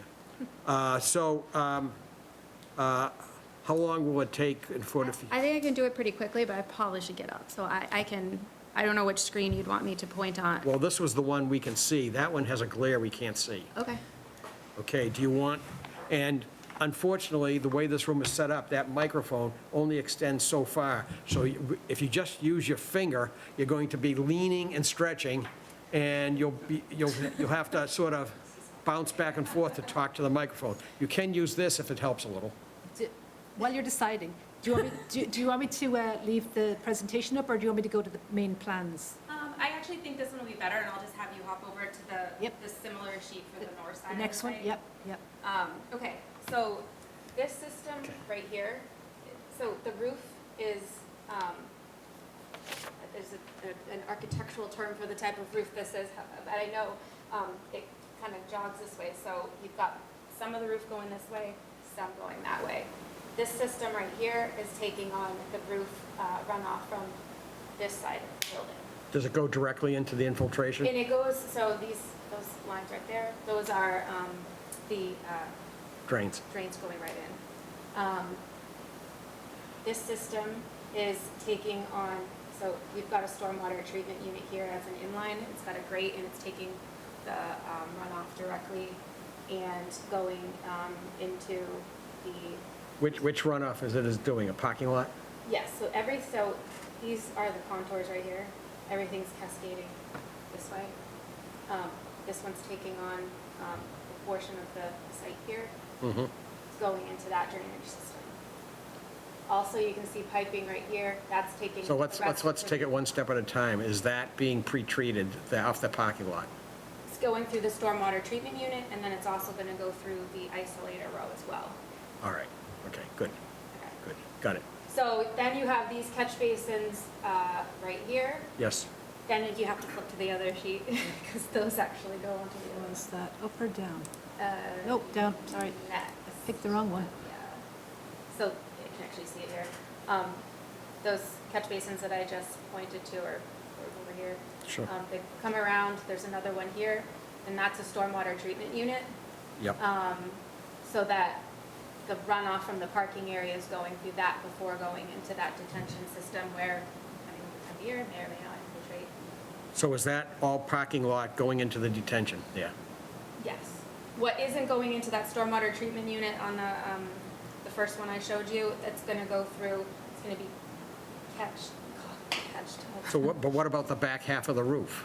You said there's some of the, We haven't got to it yet. oh, Right, so there's more roof leaders that are collected on the north side of the building over here. So you've got some going into this system, and I don't believe there's any going into that one. So the rest of the roof is being captured in this detention system. So half the roof and the entire parking lot and that southern part of it is going in there. Yeah, Okay. so everything is hydraulically connected, though, it's sort of all working together. What doesn't get infiltrated in one is gonna, depending on the storm, is gonna get pushed to the next, and so on. So that final ultimate point over here where it ties into the existing system. so, Okay. just one question. Sure.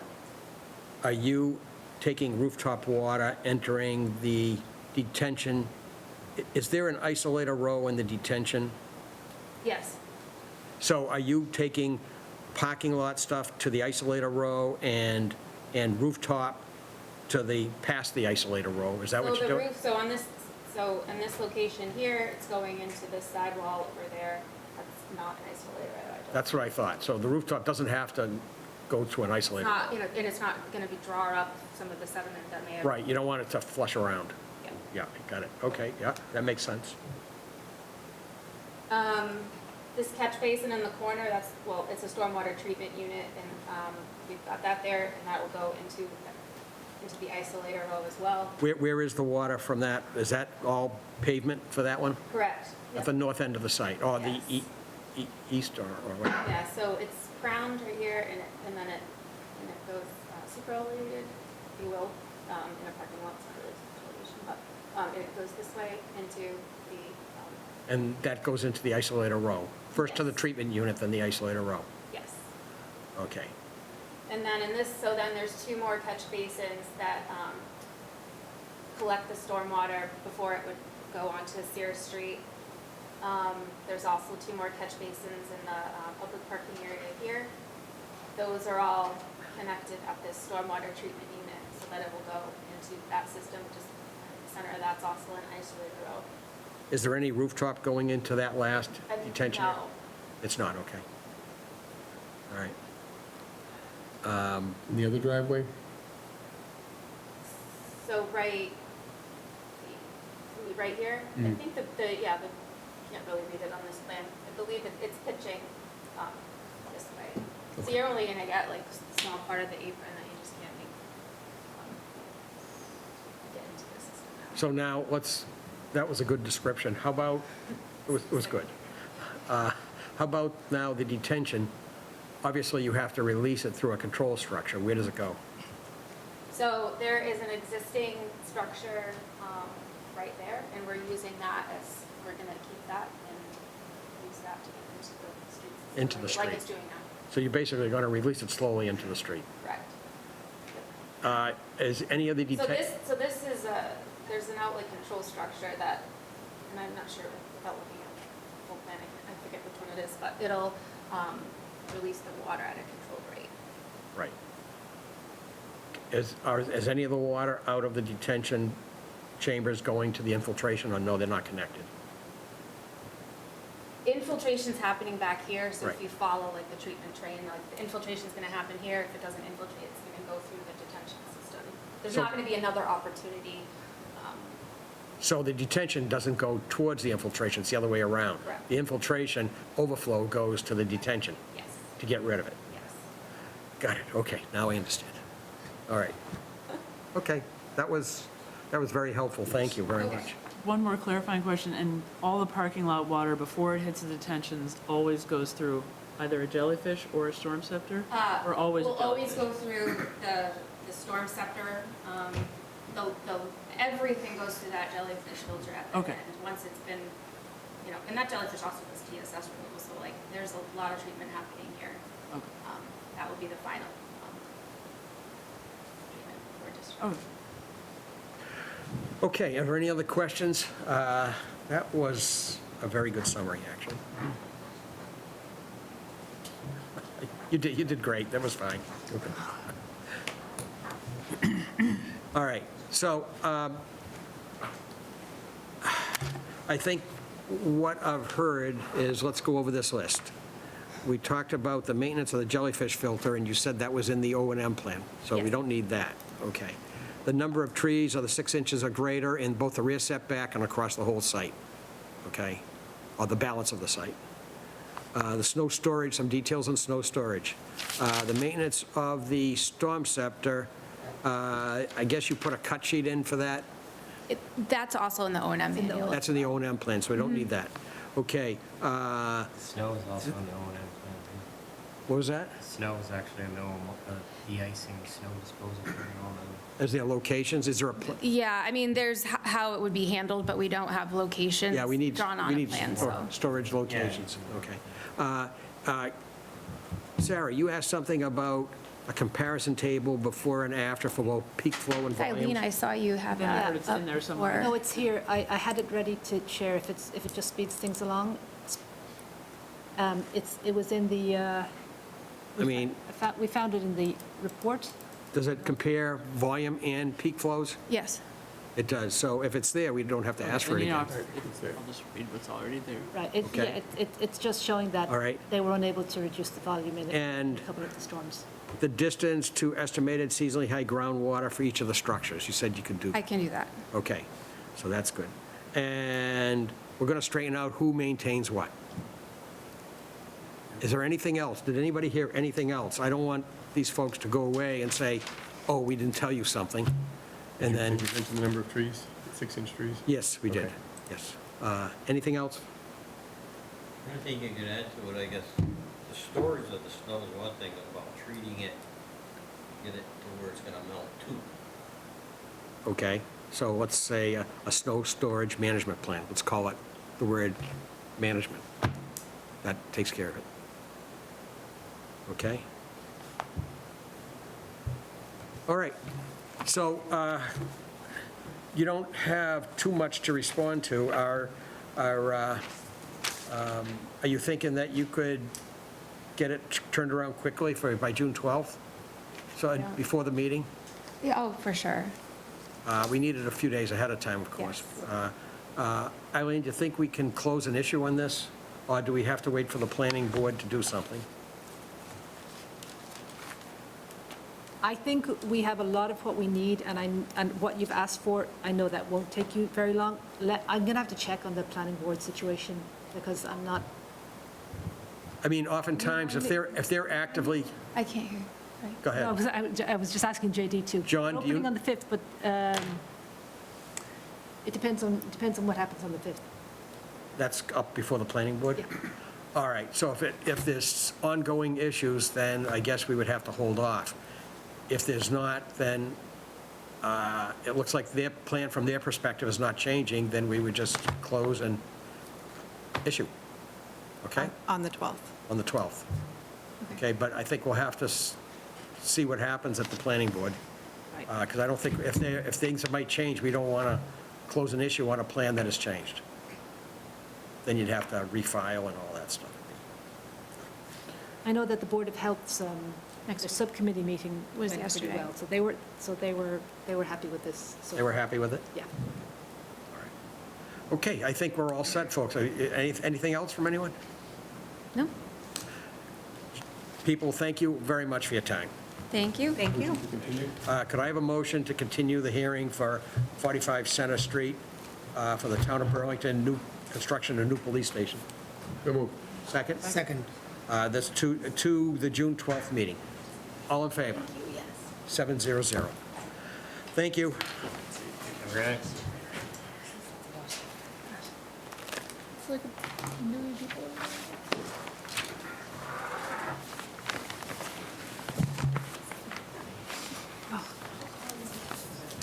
Sounds good.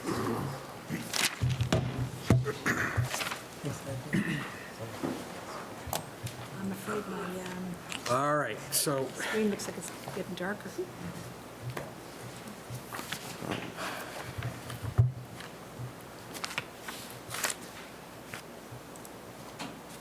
Need to share presentation. yes, hang on a second. Logged into the WebEx. Oh, yeah, let me just make you a presenter. Yeah. Oh, you already got it? All right, notice is given, the Town of Burlington Conservation Commission will hold a public hearing, during which time will take information related to a notice of intent filed by the Town of Burlington for the replacement of gravity sewers at the intersection of Middlesex Turnpike and Bedford Street in Burlington. The proposed work would be within bordering land subject to flooding, riverfront area, and a 100-foot buffer zone to bordering vegetative wetlands pursuant to Mass General Law, Chapter 131, Section 40, which is the Wetlands Protection Act, and Burlington Bylaw, Article 14. The commission will be reviewing information relative to the application and may issue an order of conditions and a Burlington Wetlands permit for this project. The application may be viewed at the link on the Conservation website. It's labeled as Middlesex Turnpike and Bedford Street, replace gravity sewers, notice of intent. You should be able to share now while he's, just so it's underway, sorry.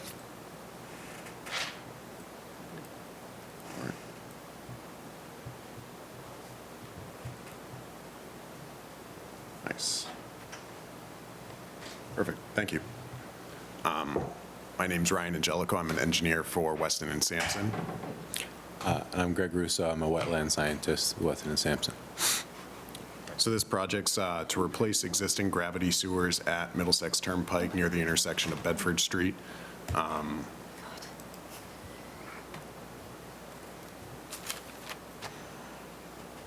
There we go.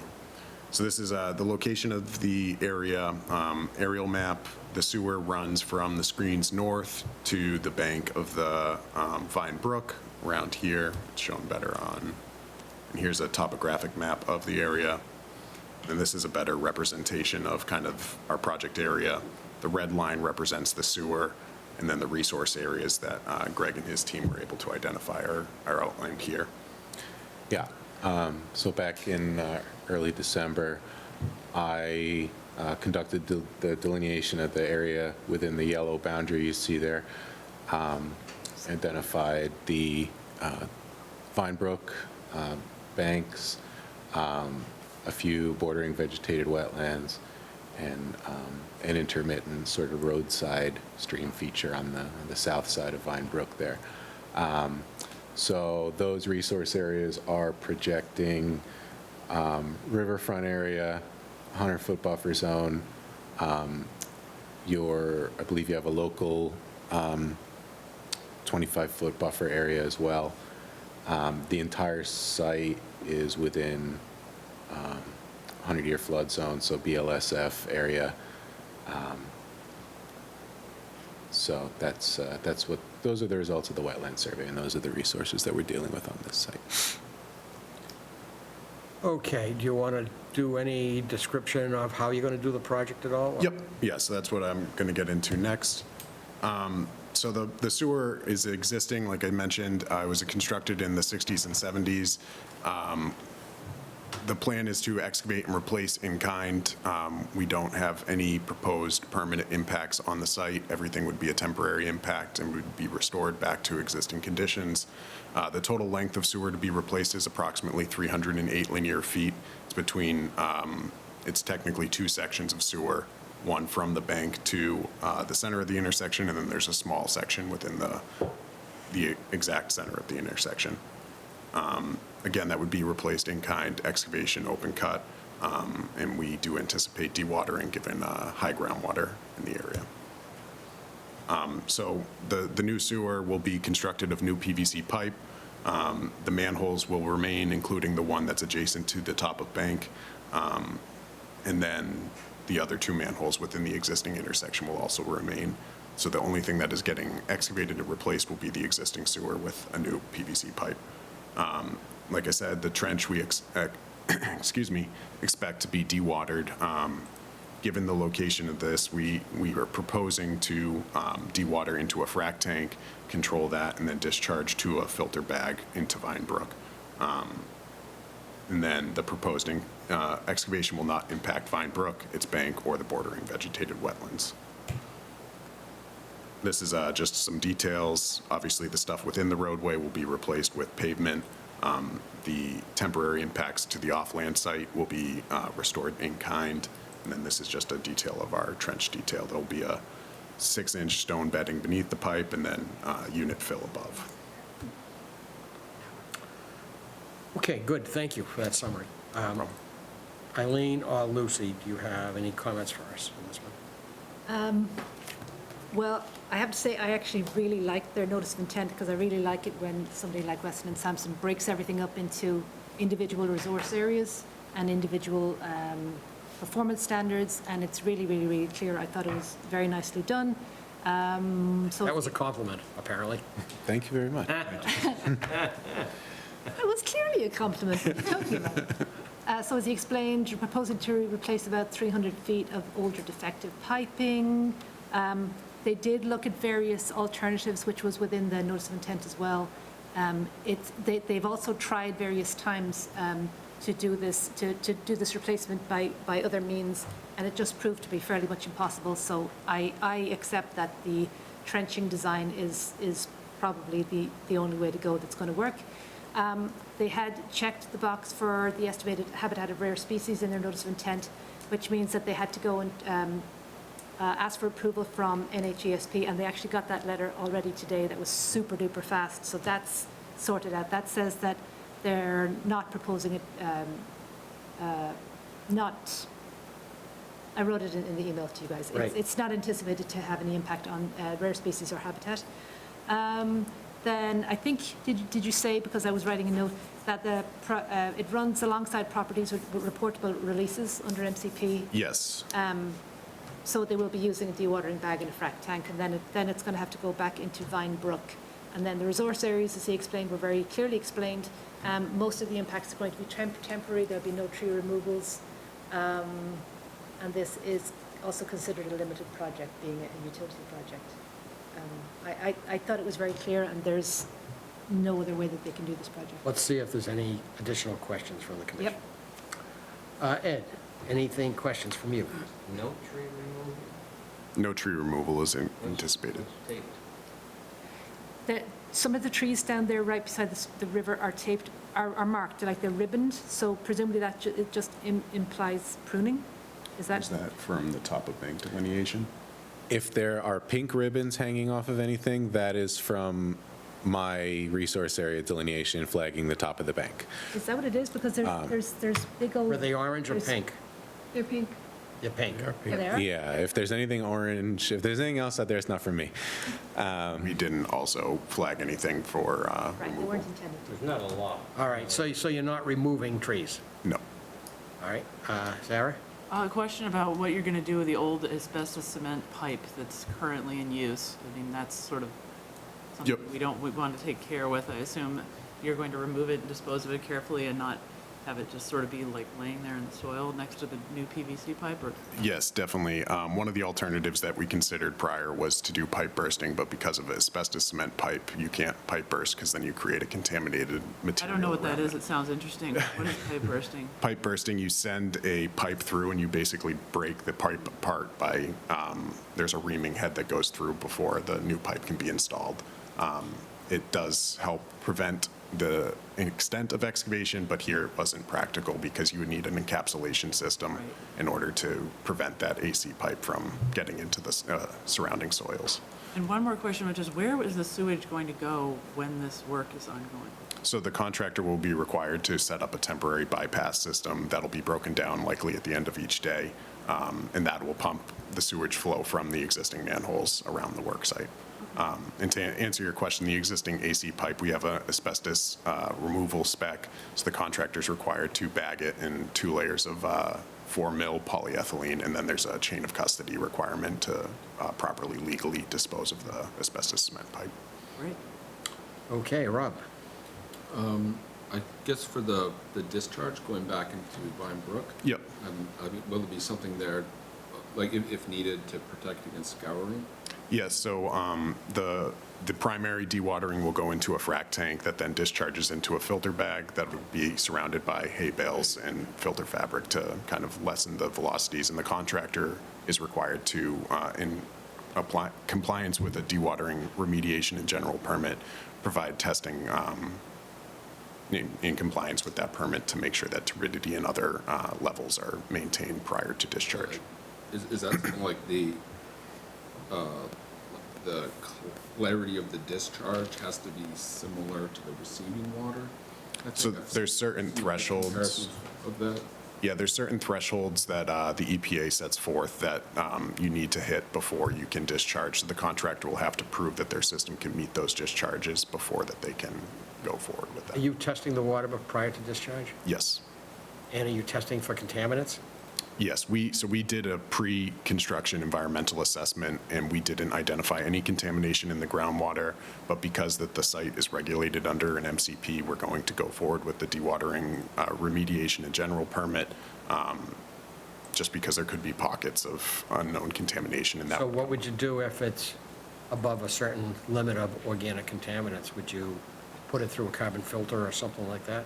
Yeah, it depends, I guess, on exactly what we identify or what the contractor identifies during construction. It may end up being that they have to design a different system, or it could be carbon filters. Okay. All right, good, thank you for that. No problem. Let's see, Ken? No, it says Eileen noted, I mean, the plan's pretty good. I mean, you kind of went through the alternatives, like there's nowhere else for it to go. It pretty much clearly says that. I think Sarah got to my 2 questions you had about the age of the pipe, because I think it's like 1960s, so.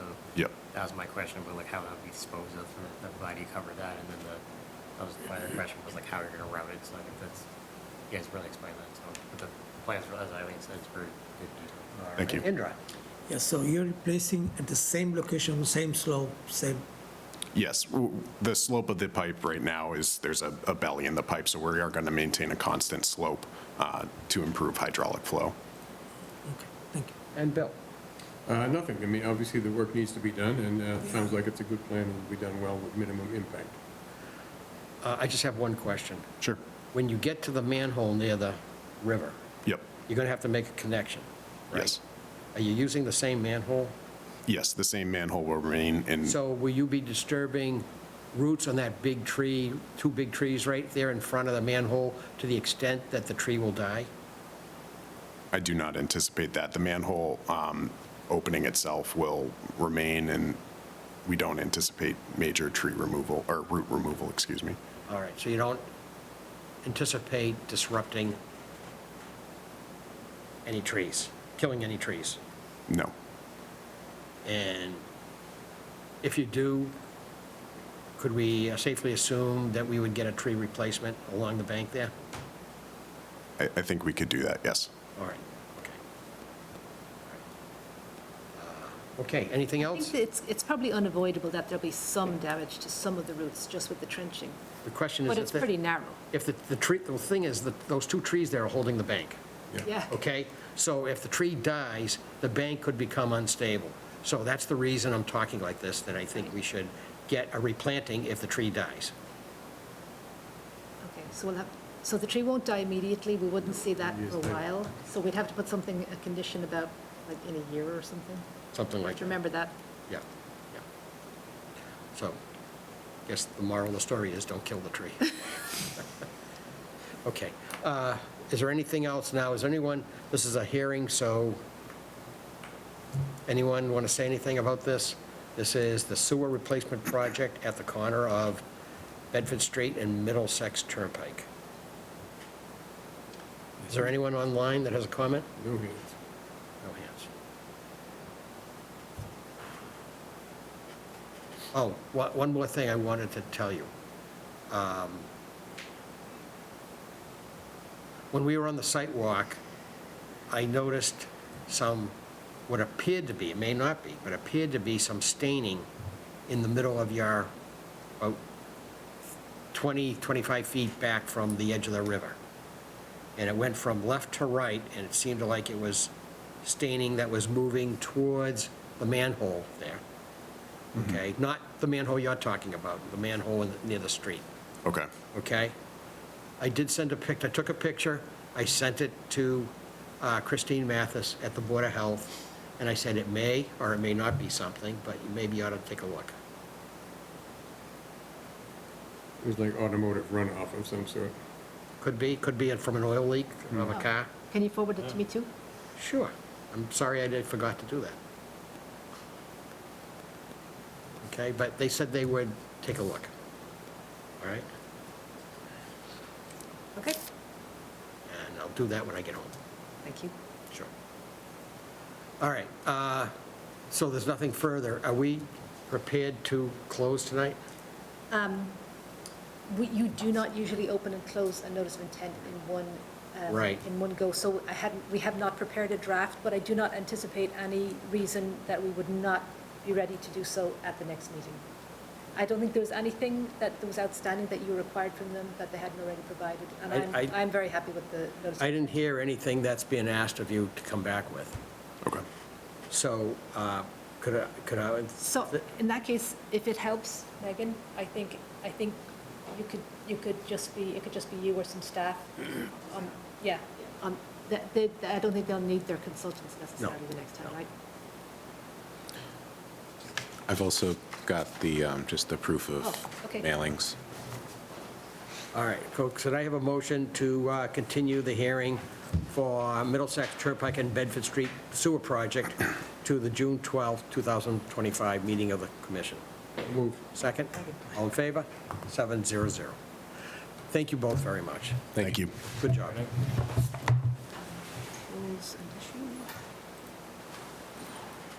All right. Next up is we have a continued public hearing. It's a Burlington Stormwater Bylaw application. This is for the renovation of One Overlook Park. Burlington Parks and Recreation Department is reconstructing Overlook Park. They're going to construct walkways, trails, and stormwater management features. Thank you for waiting all that time. No problem. It's been a long evening. So Brendan Egan with Recreation, Parks and Recreations, Tony Capichetti with Weston and Sampson. Been up before you a few times before.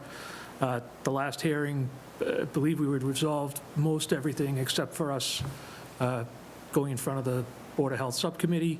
We're in front of the Board of Health this coming Tuesday. At the subcommittee meeting, there were a couple of questions. They did ask us to seek a variance for the constructed pocket wetland. That was more just administratively, just to cover it because it is not specifically a rain garden. So that was the major issue that came out of there.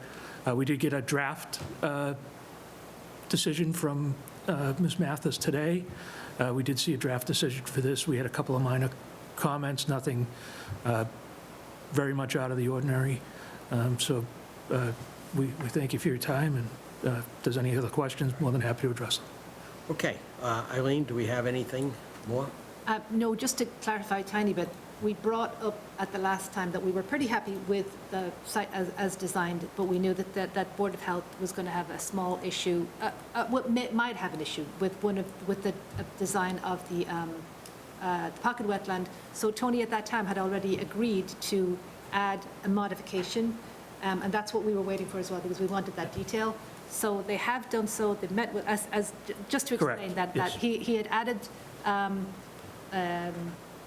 basically kind of like an underdrain. So yeah, it was a low-flow channel, so it's 4-inch minus riprap that's trenched down between 6 inches to a foot.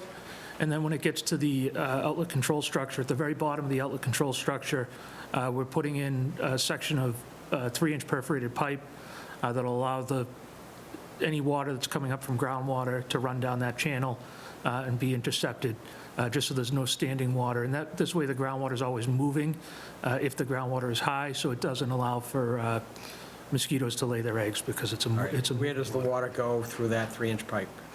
It then runs through the drainage system, eventually out the outlet control structure. It would take a considerable amount of groundwater to actually get flow to come out of it. It's just. All right, okay. And the Board of Health Subcommittee seemed to be satisfied? Correct. All right.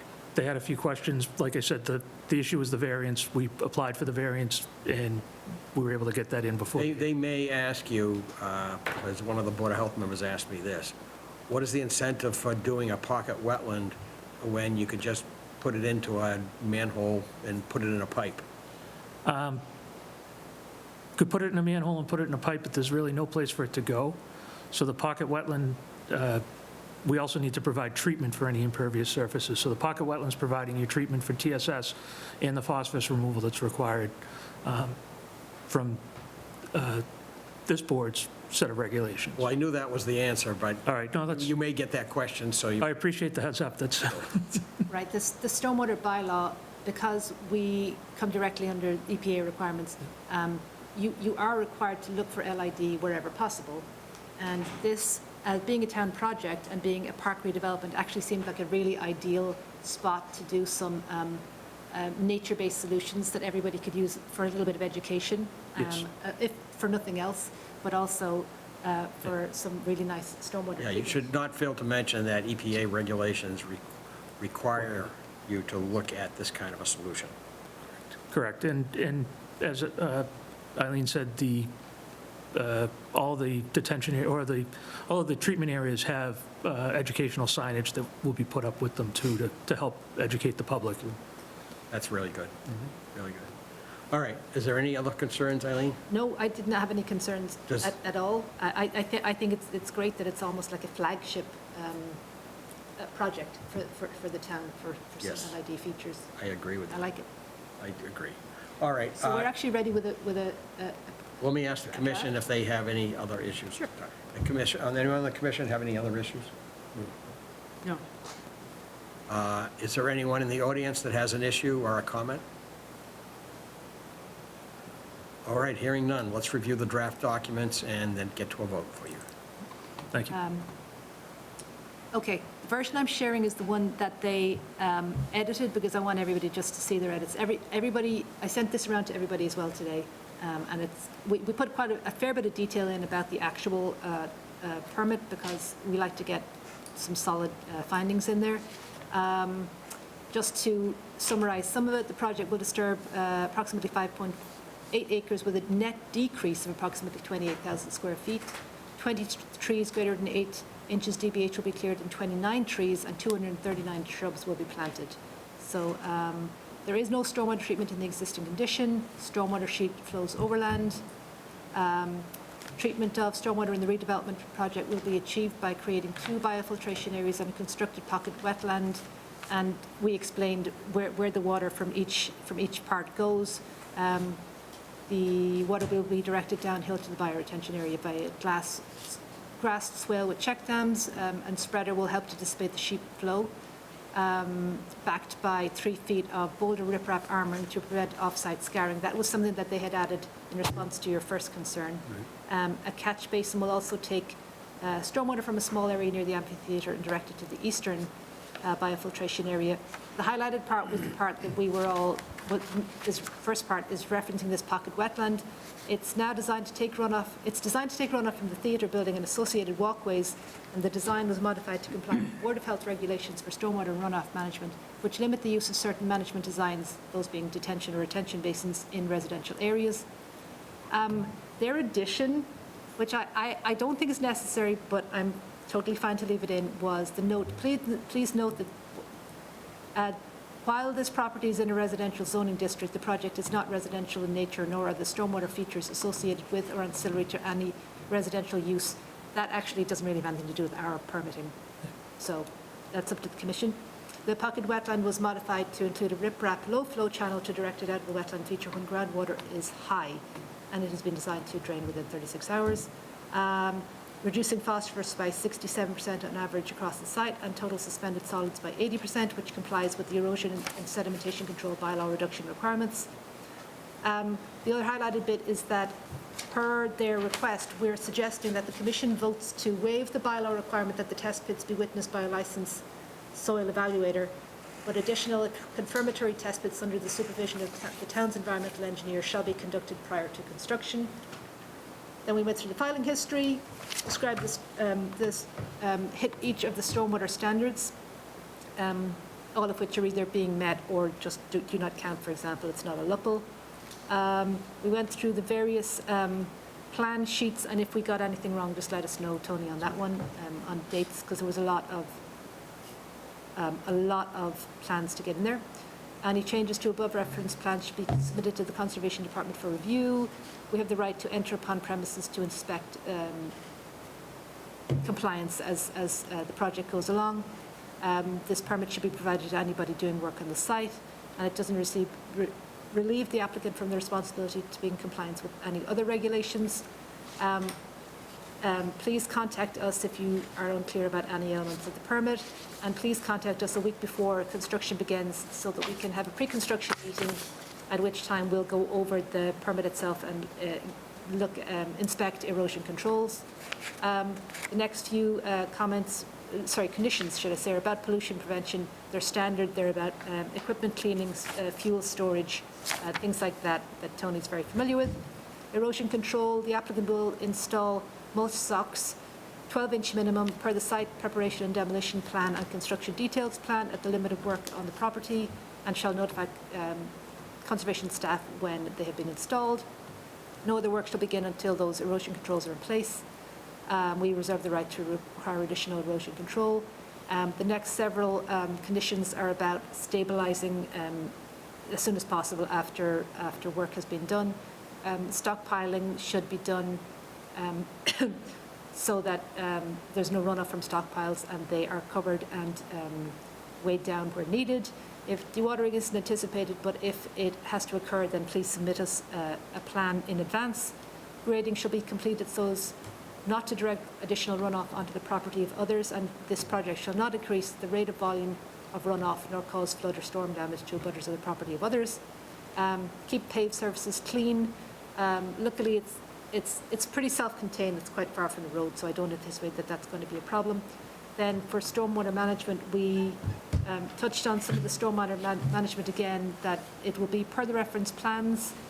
Any pre-construction soil tests must be witnessed by the Board of Health, so that's your condition again about test pits. Installation of all drainage filtration structures shall be witnessed by a PE.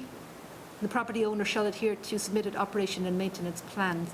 And here I did write something that I had read in either the application or the O&M plan, and which I did, it was highlighted because it didn't really make sense to me, but I think your tweaks fix it. Yes. So now it says, vegetation in the bioretention area shall be kept no taller than 6 inches, and the herbaceous vegetation in the constructed wetland may be cut back at the end of the growing season on an as-needed basis, which I like better.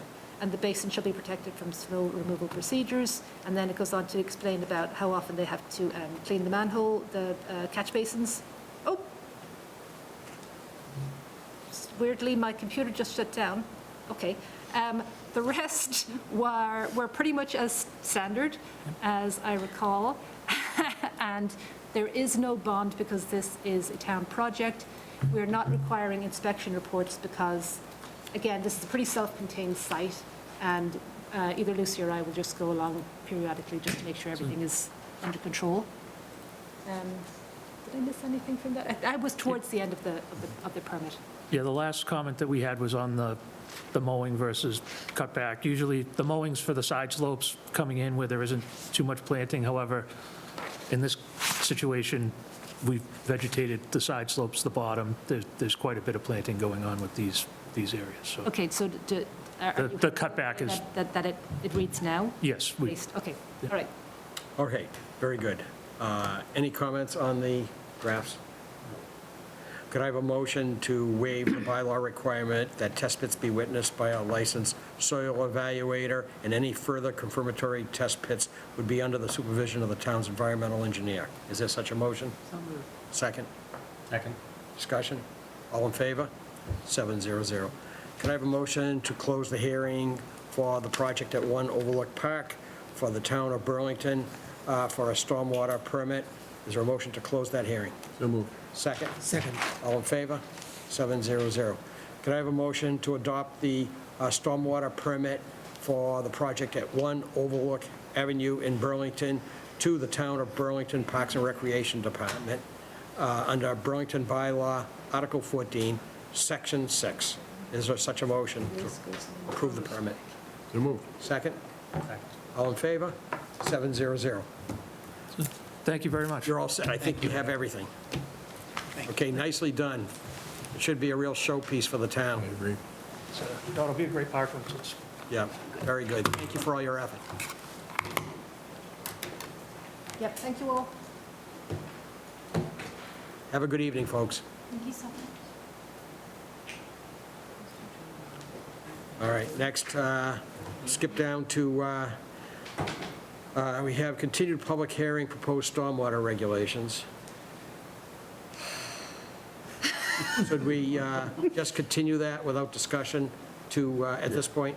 I was wondering if that was the way you guys would feel. We can just talk about it the next time if we want, when we have more bandwidth. Okay, could I have a motion to continue the public hearing for the proposed stormwater regulations to the meeting of June 12, 2025?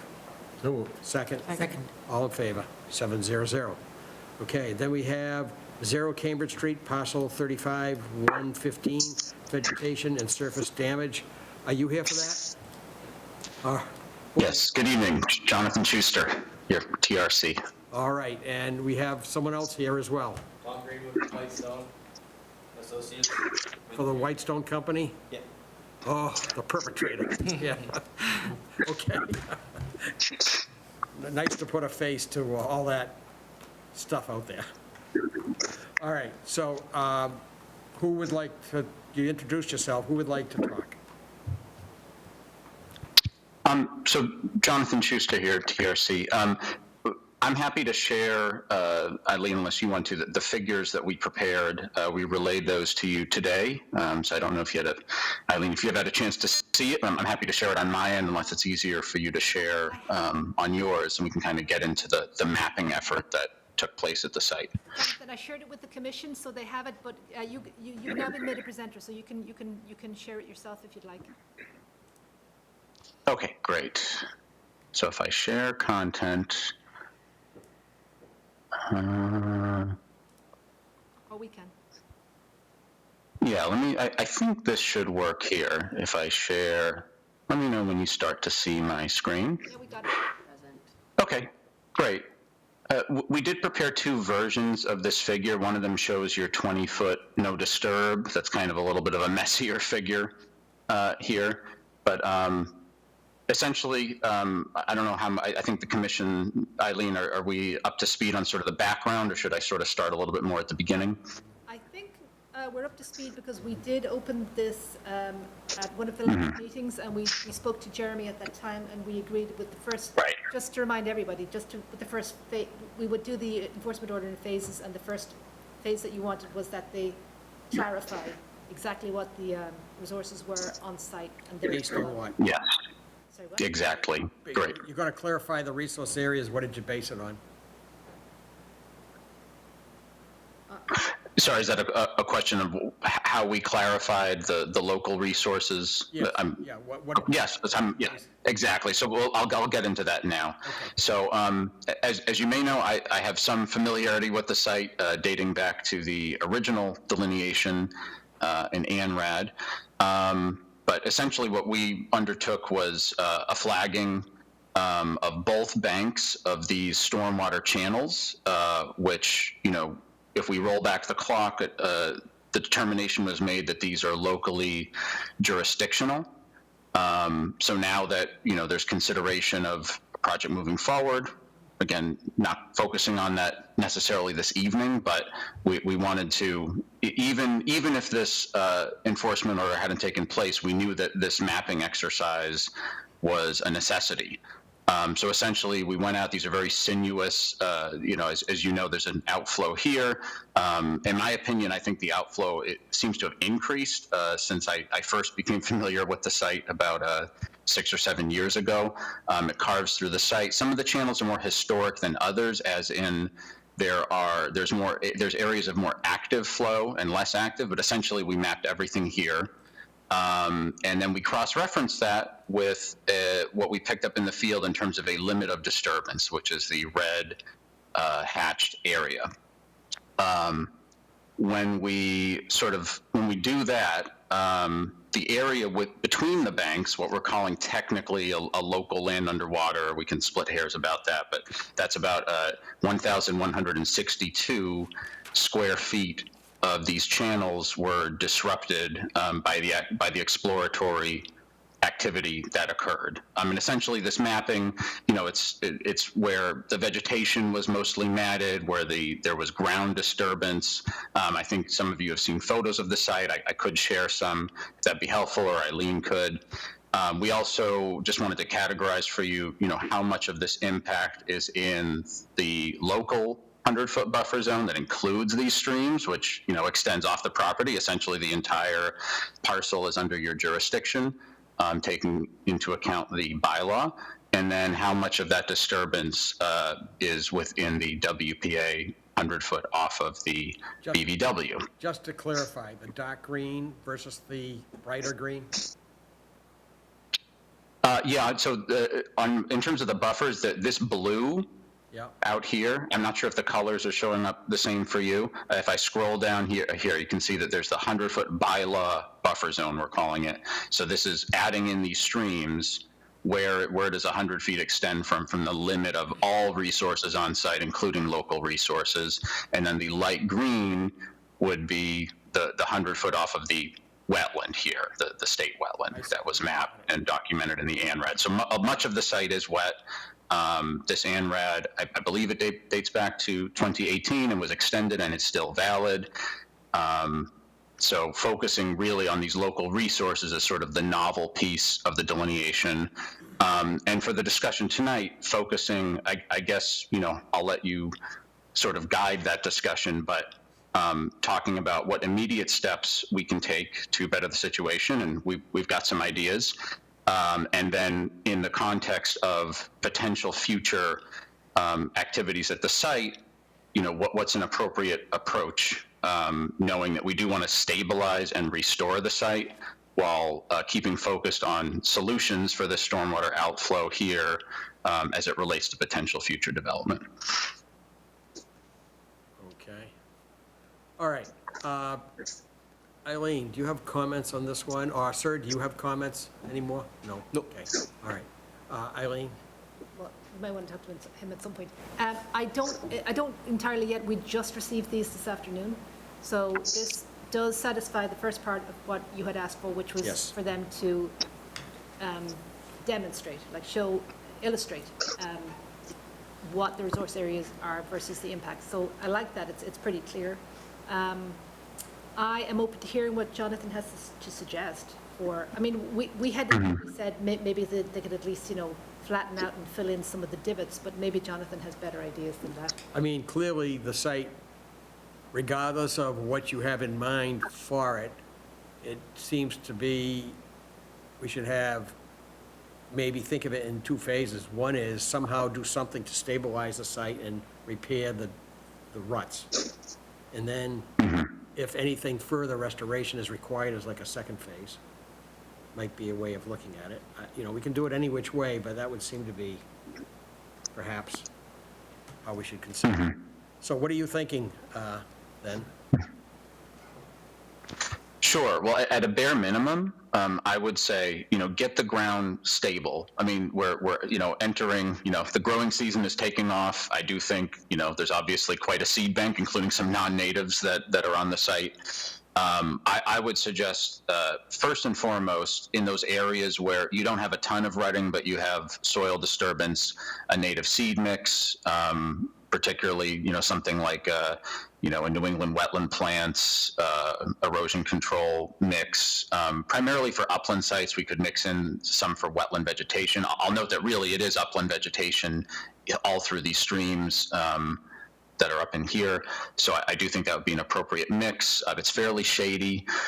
We also looked at, really the machinery that was on site did steer clear of almost all trees. There were a couple that, I think there was one that might have been a dead snag that was knocked over, but essentially there's not a ton of impact when we're talking about larger woody vegetation. And in terms of shrubs, there's a lot of glossy buckthorn on the site. So in a sort of an inverse way, when we're thinking about revegetating the site, I think much of the disruption to kind of the understory is not, I think getting a native seed mix on there should be adequate to make sure that there's some native plants that hopefully come back. In terms of the rutting, I would sort of look at this in a couple different ways. One is, once the site is stable, these stormwater channels have sort of naturally flowed and ebbed and moved. I think repairing the rutting to the degree sufficient that we're not rerouting these streams and creating new streams that, we don't want this flow to suddenly come up here and go off the site to the north, for instance. So I think there's sort of a minimum of repair needed. Beyond that, the site, has a history of some disruption and use, and the stormwater channel has sort of carved its way through. So once we get, the seeding down, maybe something like an inert straw, just to kind of keep things stable. I don't particularly envision, woody plantings. I think that's kind of, especially with, potential future development. I know we want to keep this focused just on phase one, but that kind of, I think just getting the site stable, doing some repair. If there's more in-depth repair needed, I hesitate to say, get another machine out there to repair some of the ruts. So I think kind of a sort of more minimal approach, potentially, by hand, what's accomplishable to kind of repair and put back with a seed mix would be kind of the optimal in my idea. You're saying use some hand tools and a seed mix and let it revegetate. Yes, and there could be one or two areas where, in order to get to truly reestablish the channel, we might need, potentially some small machinery. We haven't been able to determine that yet, so I think that could be a further discussion. It could also be, if we determine an appropriate approach, we could broach that.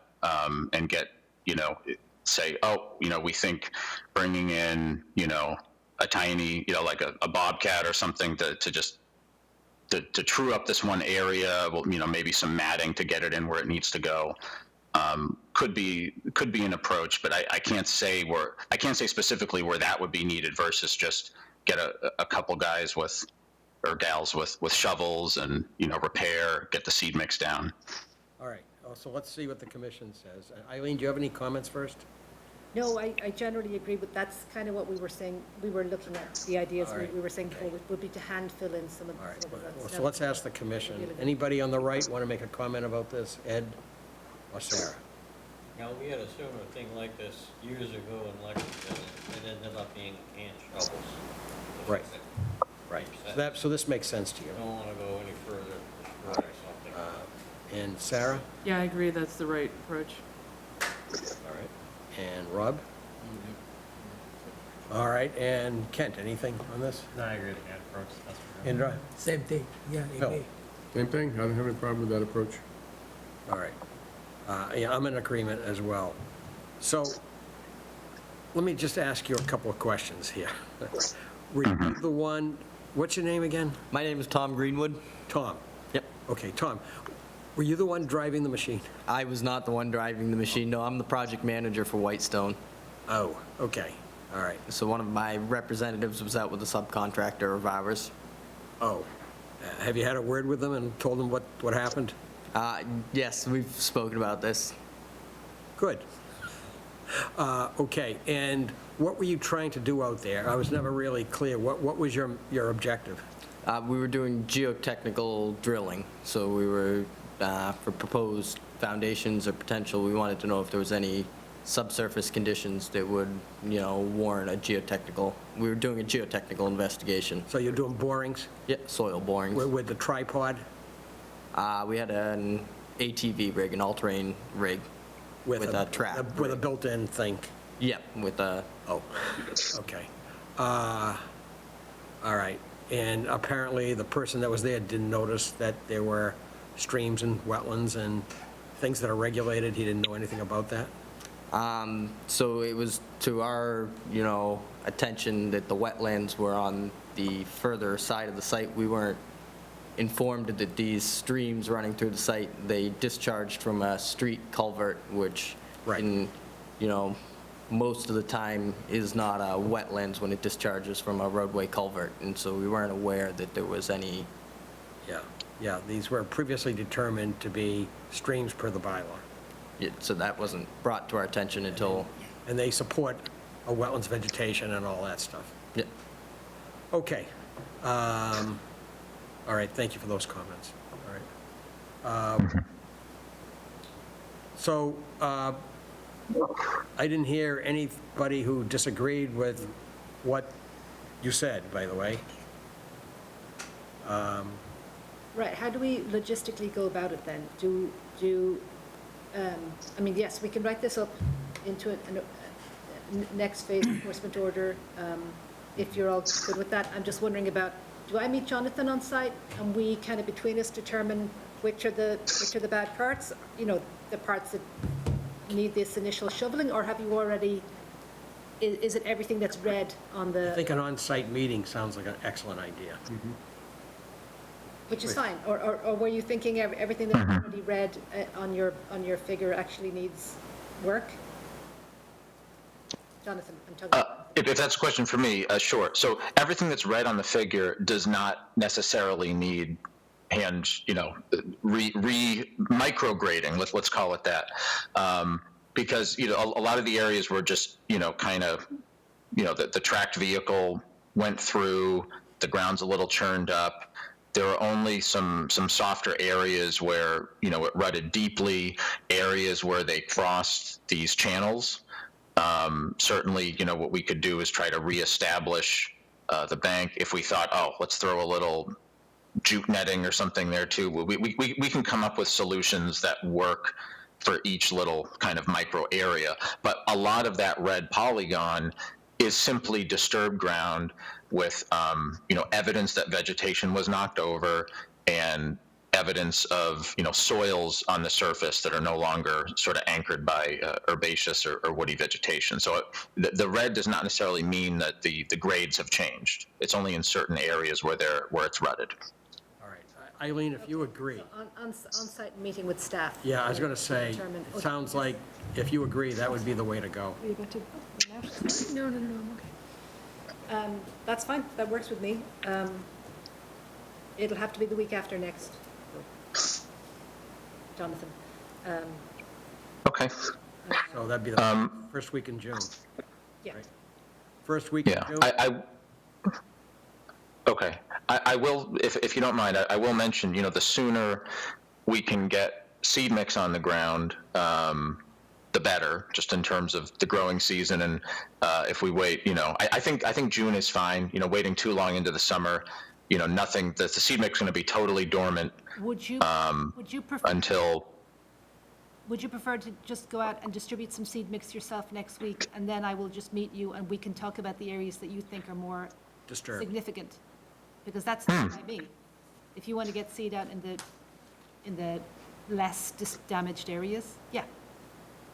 You want to do that? sure. And we typically overseed anyway, so beyond the recommended rate, stabilize with inert straw, as I was saying. And, with all that, with a big sack of seed mix, we can throw some too on the rutted areas and just kind of get it, maybe give it a little head start, and then determine where we want to do that, micro regrading or by hand, however we want to refer to it. So I think that is good. It'll take me, I need to order the seed mix from, that'll take maybe a week or so, but we can start to get this rolling.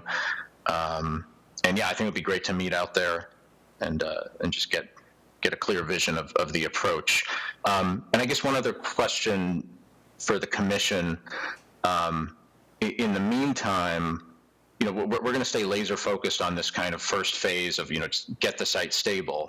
But we are, we are continuing to sort of, investigate the site, prepare. Now that we have these local streams delineated, I think it's helpful on our end, just so the commission's aware, to continue to kind of think about the project and the next step. And that it might actually help inform the degree to which, we repair certain areas, and have kind of a clearer vision for the site overall. And when that happens, I think another pre-filing meeting, a pre-filing meeting might be good, since we've talked about changing the flow pattern from that stormwater outflow at the site. Did you say what project are you referring to? The possible school or something else entirely?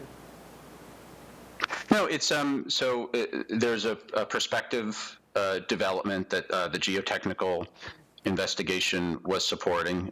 It is a nursery school, and so we're continuing to do exploratory work to develop the project plans. The geotechnical is part of that. The wetlands delineation, the flagging of the local streams is part of that as well, that we just did. So while it serves the needs now for the enforcement order, I'm just making the commission aware, to anticipate further discussion about the potential project.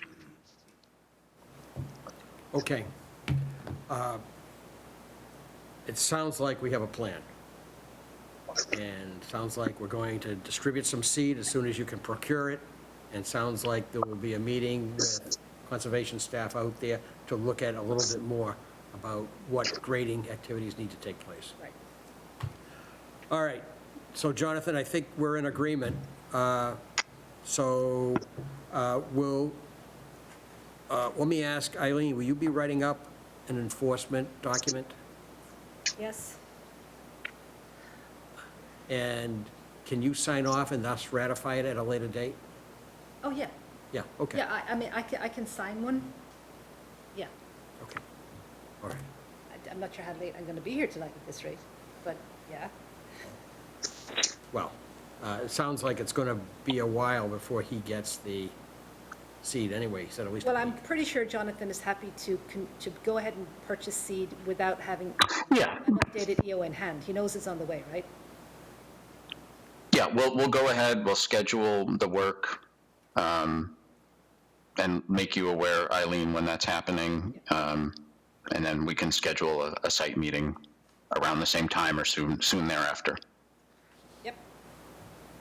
It should be a simple update anyway, it's just going to be a All line. right, plus, you'll be out next week, right?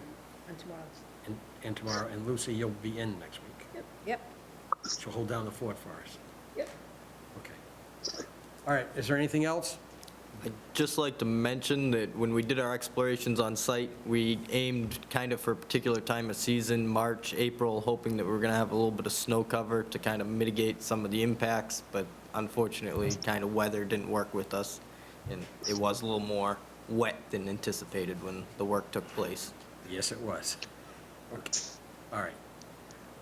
Okay, so I think we're all set. So you'll be getting an enforcement order signed off by Eileen at some point, and you'll order the seed and get that going. And I guess, thank you all very much for your time. Thank you all. Appreciate it. Thank you for waiting all that time. Have a good evening. You too. Bye-bye. Bye-bye. Bye. All right, next, we have planning board comments at all? We've been coordinating with planning board on the overlook and to an extent the police station. And the police station, right. So. So should we send them comments prior to their hearing on June 5th? There were a few comments Sorry, for which one now? for the police station. Yes, we can. We usually do comments these days on the on the online permitting system. I think that we're fairly happy with the design as it now stands. Couldn't look quite like that a month ago. So, yes, I will update them as to that, yes. It seems like they were responsive to comments. Ed, you didn't tell me. I rely on Ed to tell me to send stuff around. It seems like the project team for the police station was responsive to comments. Yes. Yeah. Okay. All right, next, subcommittee and staff reports. We're not mentioning the town meeting, so. No, I'm going to give a summary of town meeting next. Sadie is now, or at least we can make Sadie an official associate commissioner now. Did you get sworn in? Because I'm going to check and see if, now that we're official, They do. if we'll have. She will have to be sworn in. If we'll have Sadie sworn in, I think so, right? Because it's all. All right, so should we make it official when she's here at the next meeting, perhaps? Yes, but in the meantime, we can just check and see how, I mean, at some point, Sadie can go and get sworn in at the clerk's Right. office. It'll be fine. Right, okay. And, Bill, you wanted to say a Yeah, few I've got a words? 2-minute summary of town meeting, conservation-related articles. 200,000 was approved for stream cleaning, the annual stream cleaning. 100,000 for installing stormwater controls on municipal property. This is required every year, municipal properties that have no stormwater controls. We have a list of them, and every year we have to do a certain number in a certain budget to add. So that was in the budget, Those are retrofits. yes. 42,000 for a new conservation vehicle. Yay. $100,000 for tree maintenance on school property. They want to hire a contractor to just routinely make sure that the trees are not falling on playground areas and stuff like that. As I'm sure you are aware, the revision of the bylaw did not pass. It failed 43 to 44 in the vote. And we are authorized to add 2 new associate commissioners. They need to be sworn in. And then Eileen successfully got the 100-year floodplain bylaw amended as well. So those are the items that pertain to us on town meeting. Very good, thank you for the summary. All right, other business? Anything else? Nope. Okay, next meeting is June 12th. The next one after that is June 26th. Could I have a motion to adjourn this meeting of the Conservation Commission? So moved. Second? Second. All in favor? Yo. 700.